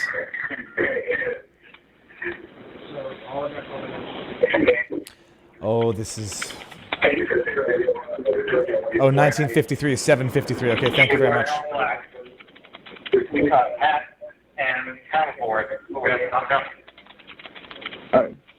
Yeah, so he's wearing all black. He's on a paddleboard. He's 40-ish-year-old black gentleman, regular build. And we have our rescue swimmers on a boat in the area right now. I got to tell you, so let me just see. What did they say? This was the security, right? Hold on one second. Yeah, Frantic Secret Service. That's Secret Service, and it ain't Frantic. So that's the latest. They finally released the audio. I don't know why it took so long, but I'm going to go to the chat. Actually, I'll give everybody the link to this. You can get it on. How do I close this here? So doesn't seem urgent. Guy is too calm, says maple syrup. Valley Park says a wetsuit. Yeah, like they don't care. It's weird, says Sophronia. It's very weird because like describing, he's like, what did he say the second time around? That the man that was reported drowning is the way he says it the second time, as though he wasn't the guy that reported him drowning the first time. I'd go nude on a paddleboard, but then again, I'm Florida man, says Nomad Sky. I went water skiing naked once with a friend, and that quickly turned out badly because the friend deliberately took the boat in places where there were people I had to let go. Side note over. Yeah, that wasn't frantic.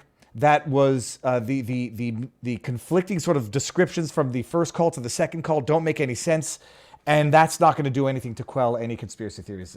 It's when people drown, like Jeff Buckley, there's alcohol involved, or accident, trauma, or something more sinister. But thus far, that doesn't make any sense. But those are the latest developments in that. There was a witness. It had initially been said, says Hoppity Hooper, and never fear hyphens here. Okay, now that was one thing. We're gonna end. Well, not end. We're not nearly done yet, but we're gonna have a few decent laughs or some lighthearted stuff. It's not all gonna be doom and gloom, even though the world at this point feels doomish and gloomish. Let me see here. This was, I believe, the AOC. Oh no, that's not what I want to talk about right now. I'm gonna save that for locals afterwards. We can come out of vivabarneslaw.locals.com. I've been blocked by Cassandra on Twitter. One of the things that's just, one of the disappointing, not upsetting, disappointing turns in life, but I'm still very good friends with Tim Pool. So what was I going to bring up here? I was going to bring up something that would actually be something lighthearted that we can get away from the miseries of the world. We got to that. We got to Gouvea's stuff. Oh, yes. All right, we're going to put this story on a little bit of blast. Gays Against Groomers. If you don't follow them, it's one of the accounts that was once upon a time. I think they got banned from Twitter once upon a time. Well, Instagram doesn't like them too much, apparently, and there's a scandal afoot. There's scandal afoot. Gays Against Groomers. If you don't know who they are, let's just click on it and see what their deal is. A nonprofit of gay people and others within the community against the sexualization, indoctrination, and medicalization of children under the guise of LGBTQIA+. Well, you got to go up to Canada, Gays for Groomers, because in Canada, it's the 2S LGBTQIA+ community. Two-Spirit. So they have a mildly big account. They're mildly influential. Leave the Kids Alone is their banner for anybody who's listening to this on podcast afterwards. They tweeted out this morning, breaking, Instagram has just suspended our account with 360,000 followers. This comes just weeks after GLAAD and Media Matters, I have to look up what GLAAD acronym stands for, pressure campaign calling on them to do so. Remember that company, I think it was the ADL, that little itty-bitty baby company that Elon Musk is picking on because they go on these ban campaigns and they try to get advertisers to pull advertising. And there's other entities out there, little itty bitty baby, watchers of the internet that try to get people shut down if they don't like what they're saying, and wait until you see where this goes. This comes just weeks after GLAAD and Media Matters pressure campaign calling on them to do so. Instagram gave us no reason, and we have had no content violations. This was a direct attack because of their malicious lies about us. It's unbelievable that a group like ours, who only seeks to protect children and their innocence, can be banned for, quote, hate speech, end quote, but here we are. Where did it say hate speech here? We've appealed. We're unlikely to get it back. We've suspended your account, Gays Against Groomers. This is like the ACLU saying, that aggravated prostitution law really targets black prostitutes and transgender prostitutes. Gays Against Groomers, your use of the word groomers really disparately impacts the people that we think are in the 2S LGBTQIA+ community. These people are not thinking through what they're suggesting, and the ones complaining about institutionalized racism and discrimination and bigotry are the ones who adhere to their discriminatory, bigoted principles. It's crazy. So anyways, that's what happened. But then there was a twist. OMG is not, oh my goodness. One of our members has a direct connection to this person. I don't know who this person is. I don't know, just president of GLAAD. Okay, what is GLAAD? What does it say? accelerating acceptance for LGBTQ people, GLAD. What does GLAD stand for? Oh, it's one of these accounts. Nothing screams cult like saying the same thing over and over again. The nighttime is the right time. The nighttime is the right time. Does anybody get that reference? Hold on before we go. Does anybody get that reference? The nighttime is the right time. Let me see. I'm not even going to give anybody a hint. I want to see who gets that reference because I don't even want to give a hint. The nighttime is the right time. Who's going to get the reference? Someone out there is going to get it, and it's going to be hilarious. I got Sophronia says, nah, so Nomad Sky says, nah, sorry. Oh, I do want to wait. I'm going to wait 30 seconds to see. Things that rings a bell, comedy movie. Isn't that from a song? Nope. The nighttime is the right time. Okay, do I do it? I don't care. Sorry. Miller Time? No. It's from Adam Sandler's comedy album called They're All Gonna Laugh at You. And one of the skits was about a cult. They're All Gonna Laugh at You is perhaps one of the greatest original comedy albums ever. They're all gonna laugh at you. No! Anyways, okay, so The Nighttime is the Right Time was the cult in Adam Sandler's tape. And then The Simpsons. The leader is good. The leader is great. We surrender our will as of this date. Saying the same thing over and over again. Trans people, hashtag won't be erased. I don't know a single person who's trying to erase a trans person. But anyways, okay, so that's what GLAD is. I still don't know what it stands for, but whatever. Now we know who Sarah Kate Ellis is. She is the president and CEO of GLAD. Actually, I want to see one thing here after. Back to the Gays for Groomers tweet. We're doing the tweetception here. OMG, one of our members has a direct connection to Sarah, whatever her name is, the president and CEO of GLAD. Only thing is she wasn't aware that he's in our organization. He texted her asking her what her thoughts are on our Instagram suspension, as it was her organization that motivated it. That's argument. That's unsubstantiated allegations, Gays Against Groomers, okay? Maybe it's true, but you don't know that. And this was her response, which she immediately unsent. Too late! The screenshot was already captured. And it says, as you can see here, new contact, Instagram. What did it say here? What's your thoughts on this? And her answer was, they are anti-LGBTQ organization. And then they unsent the message. Now, it is true. I do not know if this is a doctored image. It might very well be. But that's a pretty damning response from an organization that might have it out for you. But what I wanted to see was this. CEO salary. These are not-for-profits? No flipping way. Okay, I don't want to get ahead of myself. This might not be an accurate number.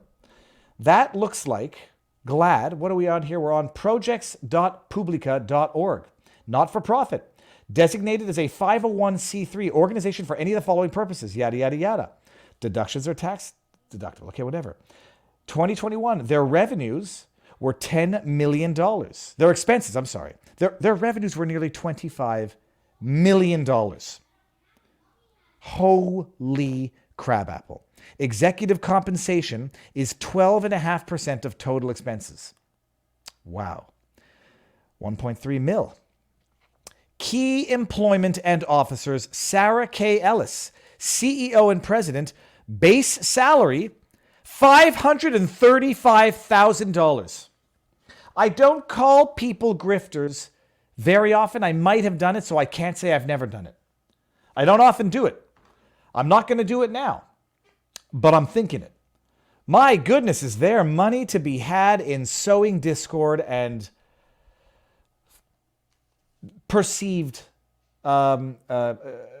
discrimination, or even real discrimination. But my goodness, the incentive to actually solve the problem when you're getting paid $535,000 to manage the problem becomes nil. Oh my goodness. I want to make sure that I haven't made a mistake. So that is 535, Sarah K. Ellis. And then we're going back to here to the original tweets. Sarah Kalis. $535,000 a year as a not-for-profit. That's obscene, that's unconscionable, and that's immoral. Not to make that much money. You want to be a capitalist and go out there and kick some ass? Go out there and kick some ass. Make FU money.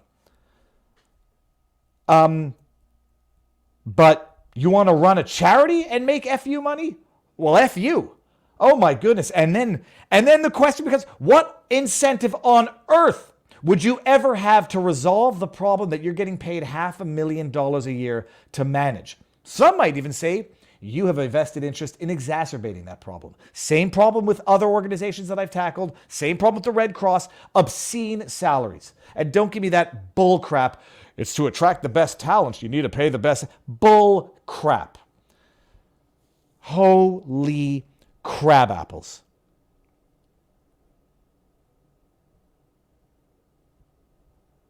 That does not seem like a profitable salary. Oh, anyway, so that's what's going on with Gays with Groomers. So I don't know how you'd put social media pressure on Zuckerberg. Got to control the narrative, people. They don't want the gays thinking for themselves. They don't want any dissenting voices within the gay community. What's that? You have an actual community of gays, lesbians who are against grooming, the sexualization of children? Well, that runs against the narrative. Got to shut them up. Shut them up and shut them down. Wow. Okay. Yeah, let's see. Irish Marine 57 says, most charities are BS. They only make their board of directors rich. Same with the Wounded Warrior Project. I don't know anything about the Wounded Warrior Project, so I'm not commenting on that. Don't donate to any charity, people. It's a terrible thing. First of all, the tax deduction is not worth it. What I have found is that just donating strictly straight to the Give Send Goes is the best way to do it. Or raise the money for them. I mean, except maybe with the donation I gave to Jenna Ellis's campaign. I would have done it anyhow, and I'm not going to complain about it. But donate right to the source. So you don't get your tax deduction for $500, maybe. But if you don't get a tax deduction, I'm no financial advice. I do think as a business expense, it could be deductible. But that's wild. So anyway, so they went after the GLAAD admitted that, was very happy about the fact that Gays for Groomers got taken down because they're an anti. Those gays are anti-gay. Makes sense. Make it make sense. And where's my check? $535,000 a year. Okay. That was one part of the news that we're going to end with. But the last one. Oh, well, on the subject of gays against grooming. See, I wanted to bring the tweet up because, our politicians who are always striving for unity, unification, non-polarization, they're always trying to do it. And yet they always seem to fail. I mean, who would have thunk that mixing toxic politics and hockey would be a bad thing? Okay, here we go. This is it right here. Boom shakalaka. Let me end this down. The biggest crisis of a Western society is that when you're barred from putting rainbow tape on your hockey stick, it's the greatest injustice ever, and it's exclusionary, it's discriminatory, it's outlandish, it's egregious, it's preposterous. Adam van Koverden, he is Liberal MP, so you know he's going to be an idiot. I'm sorry, I shouldn't call people names. Let me motivate that. He's a Liberal MP, so you know he's going to be a corrupt, divisive, bigoted supporter of a divisive, bigoted, discriminatory, vile, hate-spewing Prime Minister of Canada, Justin Trudeau. That's this guy's boss. Liberal MP for Milton, athlete, physical activity advocate. Good, we have something in common. Grateful to have used an Inuit invention to get 4 Summer Olympic Games. Hold on. An Inuit invention. I think he's talking about a kayak. We're going to look up who invented the kayak before. It doesn't matter. He tweets out, happy to see this reversed.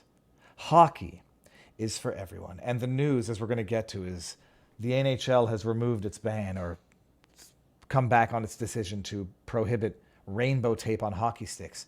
And I just have to say, that hockey is for everyone? Who the hell was being excluded? Nobody was being excluded. What was being discouraged was politicizing the frickin' hockey stick. Oh, who was being denied the ability to play hockey? Be specific, I'll never get an answer. Also, importing politics into the game of hockey. What could possibly go wrong? Hey, yeah, let's have some of the players put white and blue tape on their sticks, and the other players put on black, green, red, and white. Let's do that. Let's see what that leads to in terms of hockey fraternity. Encouraging the politicization of anything is a surefire way to ruin it. We know that politics ruins everything. In fact, politics, viva fry, ruins everything. Go get yours at vivafry.com. Hold on. Where is the politics ruins everything shirt? It's the best one by message. The best. There it is. Go get your politics ruins everything shirt. Viva Fry. Yeah. Oh, let's let hockey players protest with their hockey sticks. Politics ruins everything. Vivafry.com, where you can also get your Wanted for President. I've got the shot glass. It's beautiful. I'll show you that in a second. The question that I wanted to look up was, who invented the kayak? It's believed that kayaks were invented by the Inuit 4,000 years ago. Over here, we generalize these tribes and call them Eskimo people. So I'm already now very skeptical of that. A brief history of kayaking. All right, well, it seems that the very brief Google search results, if they can be trusted as far as we can throw them, indicate. Oh, so good. Does he thank every people, every group for his enjoyment of their invention? When he eats a bagel.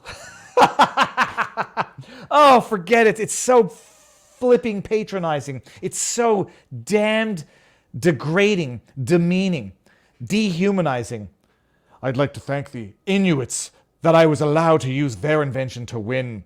Who are you going to thank for breakfast? Which minority are you going to thank for your coffee?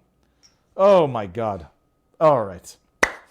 But the story of the day is, as far as that goes, that the NHL has reversed course on the controversial Pride tape ban after outcry from fans, players.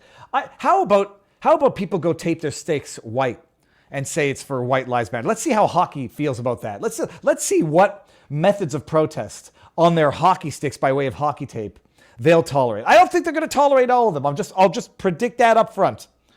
Pick a color, make it a controversial cause, and put it on the hockey stick and see what they do. Trying to think of one funnier than that. Yeah, but go put blue and white on some hockey sticks and let those. Let's nationalize and let's import into sports political conflict, political strife, foreign conflict, foreign strife. Let's do that. It'll be great for cohesion. It'll be great for national unity. It'll be great for sports. You idiots. They walk back the controversial Pride tape ban. And as Tuesday was walking back a controversial ban on Pride tape following weeks of outcry from players and fans. Bullshit. What are we on here? The Star? Bullshit. Weeks of outcry? Who gives a sweet bugger all that you can't use tape on your stick to protest political causes? Nobody, except a very vocal minority. Who was I talking to? It was Dr. Drew, who's talking about, like, we've never been a society that has been ruled by the tyranny of the minority, and yet here we are. The ban was first instituted by the league earlier this month as it attempted to crack down on the use of special ice gear for theme nights, including Pride nights. After consultation with the players, NHL player, yada, yada, yada, Inclusion Coalition, what the hell is that? Players will now have the option to voluntarily represent social causes with their stick tape. Do White Lives Matter. See how far that goes. I'm going to tape my entire stick up in white. Let's see how the hockey world tolerates that. And they'll probably tolerate it because that was a cute raccoon. Sunday, yada, yada, yada. Okay, you want to have everyone feel included, and that's something that I have felt passionate about for a very long time. Dermott told them, okay, whatever. What I would think, let's get rid of that stupid story. What I think is that there might be some just logistical reasons why you don't want to have all sorts of tape on your hockey stick. Like, you want to be able to spot the puck. You want to be able to not confuse players. Abuse it. Put like black and white circles on your stick so you can confuse players as to where the puck is.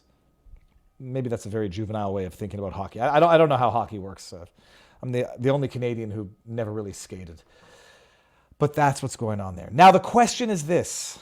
The question is this. On the backdrop, I've got a very funny video from Tess T. Eccles Brown, PhD. It's obviously a parody account. Tess T. Eccles Brown. For those of you who don't get the joke, that Twitter handle is Testicles Brown, PhD. It's a video about a woman upset about what 9-to-5 jobs are like. And people are making fun of her, but I have a bit of a different angle on that I think I'm going to share, but I think I'm going to save it for locals. vivabarneslaw.locals.com. Let me see here. We've already covered this. Okay, we got the boo shut up. I think we're going to do that because I think I'm going to have to go parent sooner than later. Let me just make sure that there was nothing else left in the backdrop. What's the name of that suite? What is this? Oh, dude. Okay, no, we're gonna bring this up. What then? We're gonna end on this, and then we're gonna go over to vivabarneslaw.locals.com. I don't know how old this commercial was. I should have checked when it was aired, and I'm gonna make sure to commentate over it because this is fair use, and I'm gonna fair use the hell out of this because this is vile, disgusting, Orwellian. I don't even know what the bloody message is in this. I've linked everybody to vivabarneslaw.locals.com in the chat on Rumble, so come over there because we're going to have a fun time talking about this afterwards. This is the most insane thing I've ever... It is a threat. I take this as a threat. This is Martha Stewart. And just watch this crap. I'm going to stop it just to give you my comment. Okay, so we got a nice kitchen here. That's too loud. Sorry, hold on 1 second. Oh my goodness. Martha Stewart sharpening a samurai sword. I think it's a Kill Bill reference, but I don't get the Kill Bill reference. A grinding stone. She's sharpening a machete, a samurai sword for those who are listening on podcast. Viva Barnes Law for the People on Podbean, Stitcher, and all other places where you can find good podcasts. You know that unwelcome guest everyone wishes would just leave already? Albert Bourla? Pfizer? The unwanted guest that everyone wishes would leave already is Albert Bourla, and it is Pfizer, but that's not who you're talking about. That's COVID-19. Lady, it's left my house already. You know what else? Even if it were to come back in, I don't care anymore. Oh gosh, it's not COVID-19, it's Pfizer. Understand your market. Oh, but enjoy selling your soul to the devil. Now we see the grinding stone again. She's sharpening a knife while talking about getting vaccinated because you know that that's where it's going now. That's why I got the new updated booster designed to help protect against recent Omicron variants. She just decapitated a pineapple. This is Martha Stewart. I'm going to have to look up how old she is. She's shockingly old for the way she looks, but whatever. Got it. It's a threat. It's a threat. Schedule your new updated COVID-19 booster at vaccines.gov as she continues to sharpen the blade. Got it? Against recent Omicron variants. Got it. All right. I need everyone's respective opinions on this. What the hell is up? Is that intended to be a threat? She already cut her husband's... take the jab or we're going to cut you, is how Absurd Beats says. Get your booster. Sounds like Fauci. Jab. Okay. It's just terrible. How much do they get paid for that? How much is their dignity worth? Let me just see something here. Martha Stewart, age 82 years old? I'm sorry, I didn't mean to scream like that. There was a lot of Vaseline on that lens then, I guess. I mean, she looks great the fact that she's alive for an 82-year-old is already better. She's in better shape than Biden. Better luck having her as president than Biden, but 82 flipping years old. You can't take her house. She's too old. Holy cows. Yeah, no, that is the most gross ad I've ever seen. And then the question is this. Martha Stewart paid Pfizer ad how much? Do we know how much she gets paid for that? Kill COVID-19 spots. Fierce Pharma. What the flipping flip is this? Martha Stewart in Kill COVID-19. This is on fiercepharma.com. January 13. What month are we in? So this is almost a year old? How did I only discover this the other day? It's both rather odd and strangely compelling. Unwelcome guest features Stewart, yada, yada, yada. Okay, fine. She then effortlessly cuts a thing. Get the thing? You got it. The whole vibe of the spot is Kill Bill meets Top Chef. Stewart is both charming and vaguely menacing throughout. Is the threat aimed at anti-vaxxers? Luckily, the direction is clean and beautiful, so all of these disparate themes somehow work. What the The octogenarian Stewart, who somehow barely looks over 30 at the spot, is the right target for pushing the booster. Push it. Push it hard. Push it real good. How will it resonate is anyone's guess, but Stewart, not anymore. Oh. Still the goal of the spot, which is unbranded other than Pfizer-BioNTech name flashed at the end. It gets folks boosted. Okay. Pfizer was a big name during the pandemic with its COVID-19 vaccine, Comirnaty, as well as its antiviral Paxlovid, and clearly hopes to continue the success. Wow. All right, well, that's it. That's outrageous. Looks like a threat to me. And let's just go to the chat for a few more seconds here. Make sure I didn't forget any Rumble rants, which I see. Stop screen. Thank goodness I saw these two before we end, and I can get to the chat. Finboy Slick says, Inuits might have invented kayaks, but Celine Dion made them relevant. Finboy Slick, $535,000. That's almost as much as you make if you sold the hair off the sides of your head to make the mullet fund. That would be one heck of a fun fundraiser, but I'd have to think about that. Yaz daughter says, yep, that's a threat. Damn right. Okay, let's see what we got up here. Keep on doing what you're doing, David. Your shows are always incredible. Thank you. Hoppity Hooper, thank you very much. It was fantastic catching up with Ian again. He's in the screen right there. I forgot. It was fantastic catching up with Ian again. We're going to do it next time. I don't know when I'm going back to California. I think I've been traumatized of Zombieland. Okay, come on over to vivabarneslaw.locals.com, everybody. Thank you for being here. What day is it today? So it's Wednesday today? Oh, Thursday, there is someone coming on tomorrow. I don't remember who it is, I think. I have to go check my DMs now and see what is for tomorrow. And Friday, Gouvet is going to come on sooner than later, so we're just trying to find a time that works because everybody's busy and then you mix in time zones and it's crazy. So everybody, if you're not coming over to vivabarneslaw.com, vivabarneslaw.locals.com, I'm rusty. If you don't want to get some merch at vivafry.com, I will see you on the Rumbles tomorrow, certainly sooner than later. Thank you all for being here, but come on over to vivabarneslaw.locals.com for the after party. I'm going to talk about two things that I did not mention here, one of which is a young woman crying about the fact that a 9-to-5 job sucks rubbish, and I'm going to have a bit of a different and predictably more forgiving angle than some. I'm not going to make fun of her entirely. She raises some good points. Come on over to vivabarneslaw.locals.com. Thank you very much. Everybody, see you tomorrow. Peace. Now we're already too late. Everybody, let's see who we got here. I gave the link out, so everybody's got it.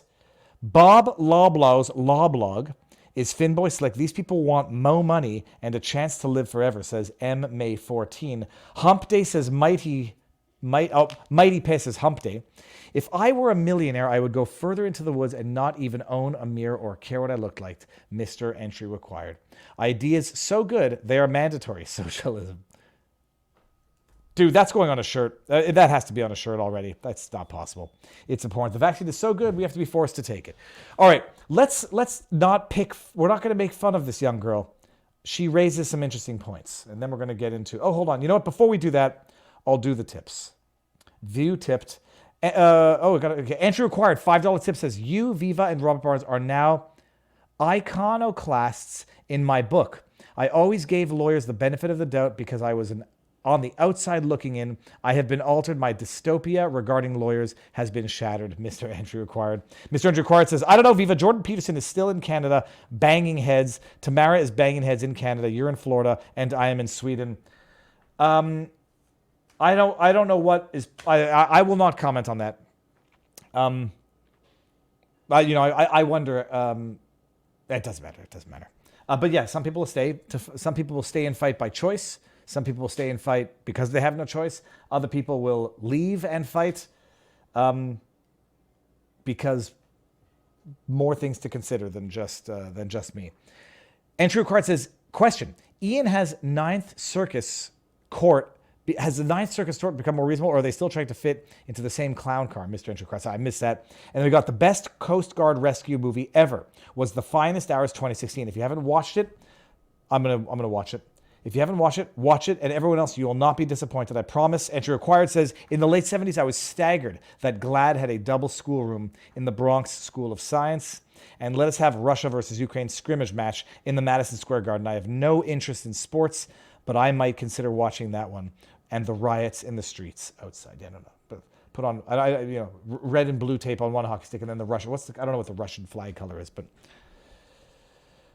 oh my goodness. I don't know if this is true, but maybe this is what the hockey guy meant. And then there's an article in here, the history of where did it originate. Okay. So let me bring up this video here from Tess T. Eccles, and we'll watch this together. Let me make sure that I'm on the right thing here. What did I just do? Did I just shut down the whole stream? No, I didn't. Okay, and we're seeing the same thing here. So let me minimize this, bring this over here, bring this down. Where did I just lose it? Okay, we got it right here. But this is my first job, like my first 9-to-5 job after college, and I'm in person, and I'm commuting in the city, and it takes me fucking forever to get there. There's no way I'm gonna be able to afford living in the city right now, so that's off the table. Like, fucking duh! If I was able to walk to work, and it'd be fine, but I'm not. So it literally takes me, like, I leave here, like, I get on the train at 7:30, and I don't get home till like 6:15 earliest. By the way, she's like, if I could only walk to work, that would be great. All right, enjoy the 15-minute cities. That will make that mandatory. And then, like, I don't have time to do anything. I want to shower, eat my dinner, and go to sleep. I don't have time or energy to cook my dinner either. Like, I don't have energy to work out. Like, that's out the window. Like, I'm so upset. Oh my God. Nothing to do with my job at all, but just like the 9-to-5 schedule in general is crazy. Being in the office 9 to 5, like if it was remote, you get off at 5 and you're home and everything's fine. But like I'm not home. It takes me long to get home, and like a decent argument for remote working, but we're going to get to the substance of this. Like people that drive to the office, like you don't get off at 5. And I know it could be worse. I know I could be working longer, but like I literally get off, it's pitch black. Like I don't have energy. How do you have friends? Like how do you have time to like meet like a guy? I don't know. Like how do you have time for like dating? Like I don't have time for anything, and I'm like so stressed out. And I'm also getting my period, so that's why I'm all emotional. But like, am I so dramatic? It's fine. She gets to say that, and if ever I ask someone if I get in trouble, I'm thinking of the scene from Get Him to the Greek where Jonah Hill is talking with his girlfriend in there, and he's like, are you having your period? She goes, are you fucking kidding me? And then she gets up and classic. Everyone in their life is going to learn the hard way. Never ask that question. Never ask if someone is pregnant. So it's a video of a young girl crying about how miserable a 9-to-5 job is, and a lot of people are raking her. Is that the word? Raking her over the coals? Making fun of her, that she's a little baby and she doesn't understand what real life is about. The reality is, though, 9-to-5 jobs are soul-crushing and terrible. And like she's complaining about, like the system is kind of broken where people think that you have to work that's what a job means. And so I understand she's describing a real problem. Nobody should be satisfied if they can avoid it in any extent possible of working a shitty 9-to-5 job that they hate. The fact that people have to do it is the reality of learning what you don't want to be doing in 10 years' time, and the idea that people have gotten ingrained in them that that you should have a 9-to-5 job and then be able to make $530,000 a year. No, silly. Open up a charity if you want to make the real money. Open up a not-for-profit. I'm sympathetic to what the young lady is complaining about, because the idea that we have to have these 9-to-5 jobs and be in this rat race. Yeah, ideally the system wouldn't be like that. The flip side, it is conditioning to better your lot in life. And you're like, when people say like, I can't make a living wage at Walmart, my labor law professor at Université Laval, his whole argument was you were never supposed to. These are supposed to be jobs that train you how to think, how to run a business, how to better yourself so that you could eventually be your own boss or improve your lot in life. That being said, to the girl in that video, when I worked at the bike shop, I loved every minute of it. When I worked at the rock climbing store, Black's Camping, for anybody who's in Montreal or knows, it went out of business. When I got a job at Black's Camping, it was a place that I had shopped at my entire life. And when they hired me, it was the best day of my life. This camping store on Côte de Neige and, what's the name of the day? Well, Côte de Neige and Queen Mary on one side, but that job, I could have worked there I loved it. Minimum wage, discount on some of the climbing gear. I sat there all day talking to people about what I loved. When I worked at the bike shop, it was the best job ever. When I worked at the camp as the rock climbing, best job ever. So you can still find a shitty 9 to 5 that you actually love. And yeah, you work all day. You get home, you exercise. When I was working as a lawyer 12 hours a day, I'd get home and I would exercise first thing before dinner. Just do it. You find time. You do want to go out and you are tired. That's life. But those lessons of life, they're hard so that you can learn from them and move on from them. But she is nonetheless describing a couple of problems. A lot of work can be done remotely, and there's no reason why people should have to venture 45 minutes to go to a job that can be done remotely. Flip side, be careful what you wish for, because one of these days you might have that 15-minute city where you won't be allowed to leave. Entry required says, I never worked a 9 to 5 job. I worked my butt off all my life on salary with bonus. Well, then she can complain about a 9 to 5 job. When I was a lawyer, I wish I had a 9 to 5 job, because at least when I left the job would be over.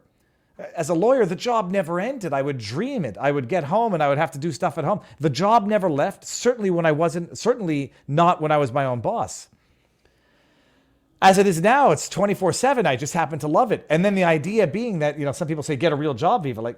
People have the impression that you have to hate your job and you have to be miserable in order for it to be a real job.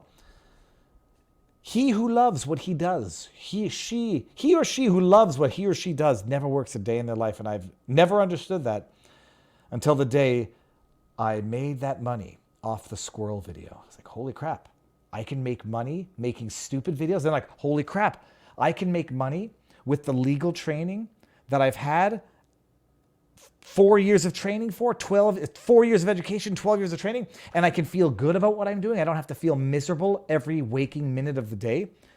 The biggest blessing on earth. Then the whole flipping world went to total shit. Sorry, I didn't mean to swear. I work many hours after working 12 hours, says Mighty Pay. And then have kids. Then you're working 12 hours a day and then some. Mr. Mike says, I had a 9 to 5 job I loved for years. I worked 50, 60 hours a week, plus commute, no time for anything. Yeah, I remember. Well, in Montreal, it was a little different. You could work, come home. I was fortunate. I lived downtown. Go to Hurley's Irish Pub on Crescent, have a few pints, and come home. It was great. Bike everywhere. That was when the city was beautiful. Life was beautiful. I was ignorant. I thought everything was good in life. I think work ethic has declined, says Mighty Pay. There's no question about that. That is COVID. That is people being paid to stay at home. That is people being convinced. People being convinced that they're entitled to love what they do and not required to work to get to do what they love. Jeff for Justice says, they, them who loves what they're doing never works a day in their life. Yeah, we got it. None of us are canceled now. And then Dallas Aussie Dog says, no one is proud of the work that they do. That's the other thing. It's like you run into people who love what they do, even if it's something that you wouldn't love. Teachers are the ones that blow my mind. I've met all of my kids' teachers now, and the ones that clearly love what they do, despite the shit that they have to put up with.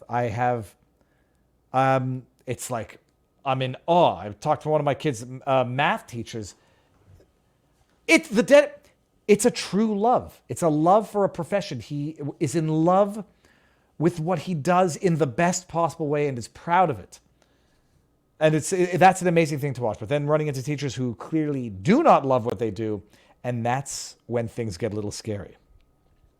All right, now, do I talk about the drama?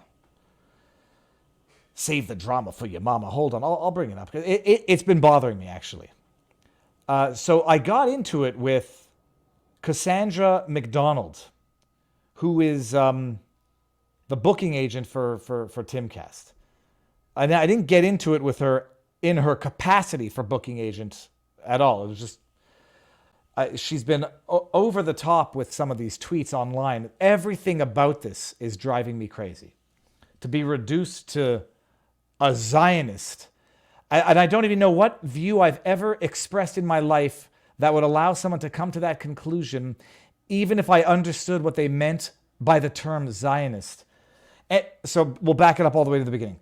Cassandra McDonald has been over the top in some of the tweets that she's been putting out. Tweeting actual, literal Hamas propaganda videos. Like actual, well-produced, published Hamas propaganda videos. And with her pithy, edgy sort of take on it, like, oh, I wish the U.S. military would put up propaganda videos like this. Deletes the tweets, whatever. Over the top stuff. And the other day, Jackson Hinkle as well, I'm not fighting with people for the sake of it, period, puts out a tweet that says, let me see, I'm going to bring this back up because I don't remember exactly what it was phrased as. Yeah. Why are all the hostages saying they were treated well? I was told they were being tortured. Oh, and I'm to believe that there's no sarcasm in this or like, gotcha. Can you imagine anyone would start a sentence off by saying, the hostages are being treated well? They're not being treated well if they're hostages. The only question is, how badly are they being treated? I don't know who this person is that writes out, 85-year-old hostage, Yocheved Lifshitz, says Hamas was very friendly towards them, took good care of them, and they ate the same food together. This is as she's being released. Incidentally, for what it's worth, she also said how they took her for kilometers of walks through tunnels under the ground, beat her under the ribs with sticks. Oh, she also said other things, but whatever. As if there's any realm of a rational universe where this is something that someone would say under such circumstances. We're being told the hostages... Why are all the hostages saying they're being treated well? I was told they're being tortured. I've been lied to by the media because the hostages are saying that they're treated well. And so it initially started off with me just saying, sincere question here. Are you denying, doubting that Hamas, the organization that is holding these hostages, didn't just kill 1,400 people? Or do you think they didn't just do that and that's a lie? Do you think they did it, but you consider them military targets, so it's acceptable? Do you think that they did it, acknowledge that they were innocent civilians, but somehow they deserve some credit for treating their hostages better than they treated the 1,400 innocent civilians that they murdered? Is that what you're suggesting? Like, what's the point of this tweet? And then she says, well, I'm just asking questions because I've been hearing that they're getting mistreated. I was like, well, and I was like, do you not know that the woman, the 85-year-old woman who's saying how well she was treated, if you want to call it that her husband is allegedly still a hostage with that very group? Did you know that? If you knew that, let's just say it's true because nobody knows what to believe anymore.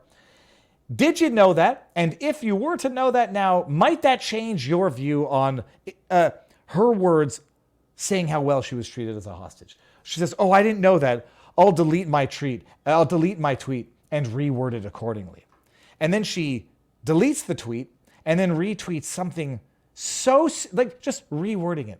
Why are some hostages saying that they're being treated well? Like, oh, you got you there. And then I said, what did I say that got me blocked from her? I basically said, what you just said is something who has not learnt the mistake, the right lesson from their mistake. This is despicable. And then she blocks me. And then I said, tweeted out the standard, well, I didn't say stunning and brave, but I said, oh, block is the last refuge of the coward, something along those lines, despicable and terrorist apologist. And it's very upsetting. I mean, it's upset for getting blocked from someone who, Tim Pool has been out on social media saying, people want me to fire her for her tweets. I'm not going to. And I respect Tim Pool for doing that. Period. Full stop. And this is not any sort of direct or indirect attempt to get Cassandra McDonald fired for her tweets. Full stop. No but. Period. The hypocrisy of her benefiting from Tim Pool's principled position not to fire her for her tweets, to then block me for my political views or my comments on her public tweets, that is literally the embodiment of the principle that the capitalist will sell you the rope that the communist will use to hang you. Tim Pool says, I'm not canceling anybody for their political views. She's not canceling me while she blocks me for criticizing her expression of her political views. The fact that she's the booking agent at Timcast makes it a little bit more problematic. Not for me, but that's going to be Tim's business decision to deal with. But unbelievable. Tim Pool will protect her through his principles that she does not even extend to those who disagree with what I think is callous, propagandist, and outrageous tweets. She's entitled to make them. She's entitled to be wildly ill-informed, idealistic, think somehow that there is grace to be had by your treatment of hostages that were the ones you didn't murder, of the 1,400 innocent civilians that you slaughtered. And what drives me nuts, so that's one thing. I mean, that's it. That's where it'll end. Everyone will live with their words. Everyone will live with the consequences of their own actions. But the vitriol that people spew on Twitter, it's very disconcerting, because I very rarely ever talked about Judaism or being Jewish. And not because I'm some sort of self-hating Jew, although there have been people that accuse me of that. Because it's never been relevant to justify anything I believe or undermine anything anyone else has believed. I've always hated talking about the Israeli-Palestinian conflict because I can predict the way the discussion goes every time, depending on where the interlocutor is starting from. It's a fruitless discussion that leads to deep division, deep discord among people who are not firsthand impacted by it. When I was in this place between high school and university, it's a Quebec thing, I had a crush on a girl who was from Palestine, Palestinian. We didn't go out, we didn't date. We had a friendship and a relationship.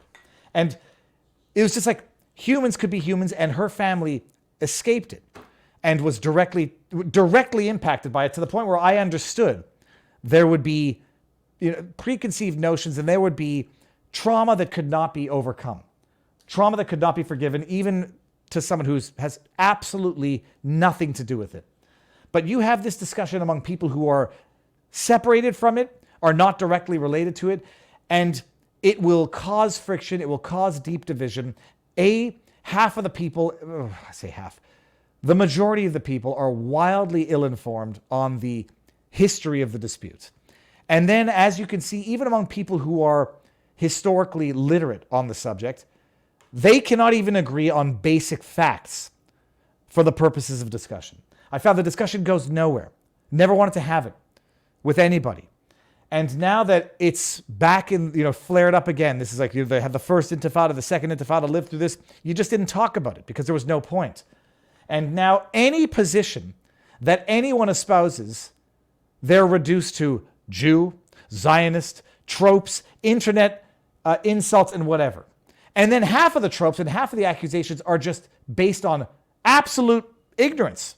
Half of the people, they just see a name, they see a guy who they know is Jewish, call him a Zionist. Assume that he's carte blanche, totally non-critical of Israel. And then there's no amount of criticism of Israel or the IDF, however legitimate it may be, that can quell these accusations. And so it becomes reduced to tribalistic identity politics, where I've never realized how many people out there on the internet never saw me for anything more than a Jew. And so long as they agreed with me, well, then I'm the smartest guy on the internet. The second they disagree with me, the Jew has gone full tribal. And the second they think they disagree with me, because more often than not, they are wrong in what they think they disagree with me on. Oh, anyhow, and we're getting into a world where the West, so far, we're getting into a world where people don't know what to believe anymore. There are people who don't believe anything happened. There are people who don't believe the number. They think it's a wild exaggeration for propaganda. There are people who somehow think that even if 1,400 innocent civilians, assuming that you think of them that way, there are some who think that they're combatants because they're in occupied territory. There are some who think that, well, if you killed them but you didn't, desecrate their bodies. Well, if you say something like, I don't want to talk about it. Like the manner in which the bodies were or were not desecrated is almost more relevant than the fact that 1,400 living people were murdered. And we're living in a world where people don't believe anything. They see a video, they don't know if it's a video of a cartel torturing someone or something in the Middle East. People see the videos and they think it's propaganda. They think it's CGI. They think it's, oh, well, that's just one or two examples. Look at this video here of how well the hostages were treated. And therefore, I believe nothing. Write everything off as Zionist propaganda. There's nothing anybody can say, especially once they've been pegged by identity politics, that someone who doesn't want to believe it can be convinced by. I've been ranting for a long time and I haven't looked at the chat. So that's what's been bothering me. Because the media are lying scum, says Mighty Pay. Absolutely. And this is the end result of having been lied to for so long. I'm there to some extent. I know which accounts I follow. And I am very much aware that they could all be lying. They can all be fake. And you have to approach it with that. But at some point you gotta look, both sides, you gotta look everywhere and then come to your own conclusions. Oh. Let me see what's going on in the chat. Ginger Ninja says 1953 on that recording is military time for, not 7:53. I just thought they would have the two dots. I still can't get over the freaking wool hat regarding that Tim Pool. What, the toque? There's nothing wrong with the toque. Come on. Ben R. 1981 says they are human rights activists, peace activists for all their life. Grandson Daniel Lifshitz told Reuters in Tel Aviv before the release was confirmed. For more than a decade, they took sick Palestinians from the Gaza Strip, not from the West Bank, from the Gaza Strip every week from the Eretz border to the hospitals in Israel to get treatment for diseases, for cancer, for dying, he added. Yeah, that's from Benner in 1981. Having your booking agent get in Twitter fights isn't probably the best business model, especially with potential guests. Well, and former guests. I've only been on 3 times, but Mighty Piss is too much time on X Viva. True, but I need the diary of life and I need the news. But yeah, no, that's another thing is reality is like maybe living in that toxic stew of perpetual insults and perpetual racializing, for lack of a better word. Maybe most people don't think like that in real life, but the problem is I've met a lot of people in real life who think like that. We were like, it's just, and it's not always bad faith. Like back in the day when we used to play poker, the jokes kind of write themselves when there's a Jewish guy at the poker table who is either doing well or doing badly. The joke can go either way. But, to some extent, identity politics has always been a subject matter for humor. But my goodness, no, it's look up Inbal Lieberman and Mir An Kibbutz. She was head of the security of her kibbutz. She and her security team stopped 25 Hamas. Be like Inbal. That's Own Pontley. Does this mean no more TV appearance? No, I'll be back on Timcast. I directly communicate with Tim. I mean, it's just bizarre behavior. Stockholm Syndrome says N810. Yeah, there's that also. Okay, that's enough for that topic. It's very depressing. The world is very depressing these days. We got L.S. Striebel, or that'll be L. Striebel, $5, says, interesting views from Stop World Control may be worth an interview. He believes both sides are being played. Well, I mean, I know once you get the sound bites of Netanyahu saying we've got to finance Hamas to play them off against the PLO so that we can oppose a unified Palestinian state and so that we can use it to oppose forming a Palestinian state. Yeah, I understand why people hate Netanyahu. It's like the whole thing is it's like the new litmus test. It's just Viva. Would you consider bringing on lads from the Lotus Eaters? Harry Cullum, Carl, Stelios, all of them. It would be a bit of an awakening to compare the crazy between the two countries. Just asking. Well, I just had Carl Benjamin on over the summer, but anytime. I love Carl, and I know that he likes me. Dallas Aussie Dog says the world is absolutely bizarre. Okay, changing the topic entirely so that we can end on something happy. Let me see what else. I know I got something else in the backdrop here. Okay, we got Fani Willis, Martha Stewart, History of hockey. AOC's own standards. Well, let me see what's going on in not to go on in the Twitterverse, but I've got notifications, so let's see if there's anything good. Nah, that's it.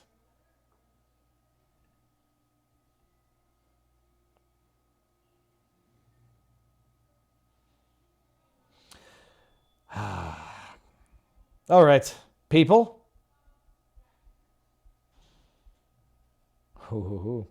I got some news. No, I don't have that news. Okay, so hold on. All right, so that is it. Let's just go back to the chat and take some questions. Ask some lighthearted questions. I was going to do an anecdote about the practice of law, about the lawyers that you can't trust. Martha Stewart hasn't been the same since Camp Cupcake release. Fishing lately? No, I haven't been fishing lately. Anyone else go hunting? It's hunting season up north. Dallas Aussie Dog. I haven't been fishing on the ponds in our area for a long time. We had our day out.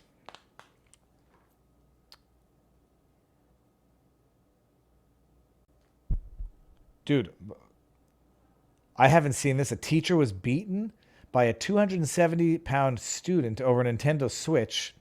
To help defense lighten sentence, wants him punished. Activist outrage. Teacher refuses to forgive the student who beat her unconscious. Hey, Viva, how come all the softball questions for Dr. Drew, no political discourse allowed? Dude, those weren't softball questions for Drew. What do you mean softball questions? He literally read the hate above everything else.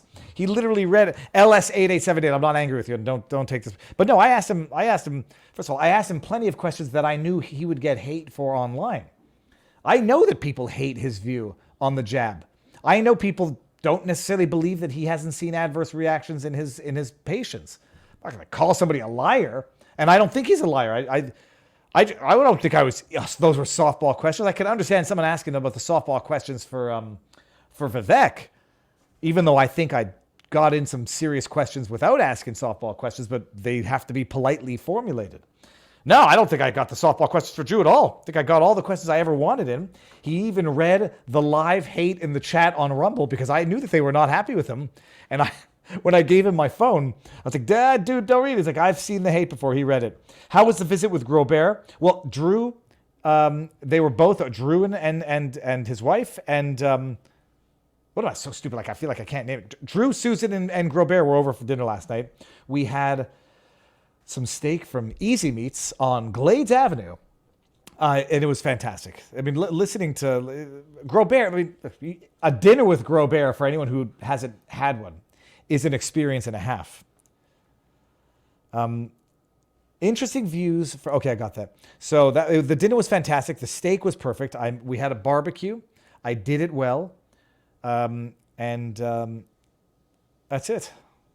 Why? I just lost all the chat, all the tip. Not all the tip, all the chat. What in the fudge? Load more messages. Okay, there they are.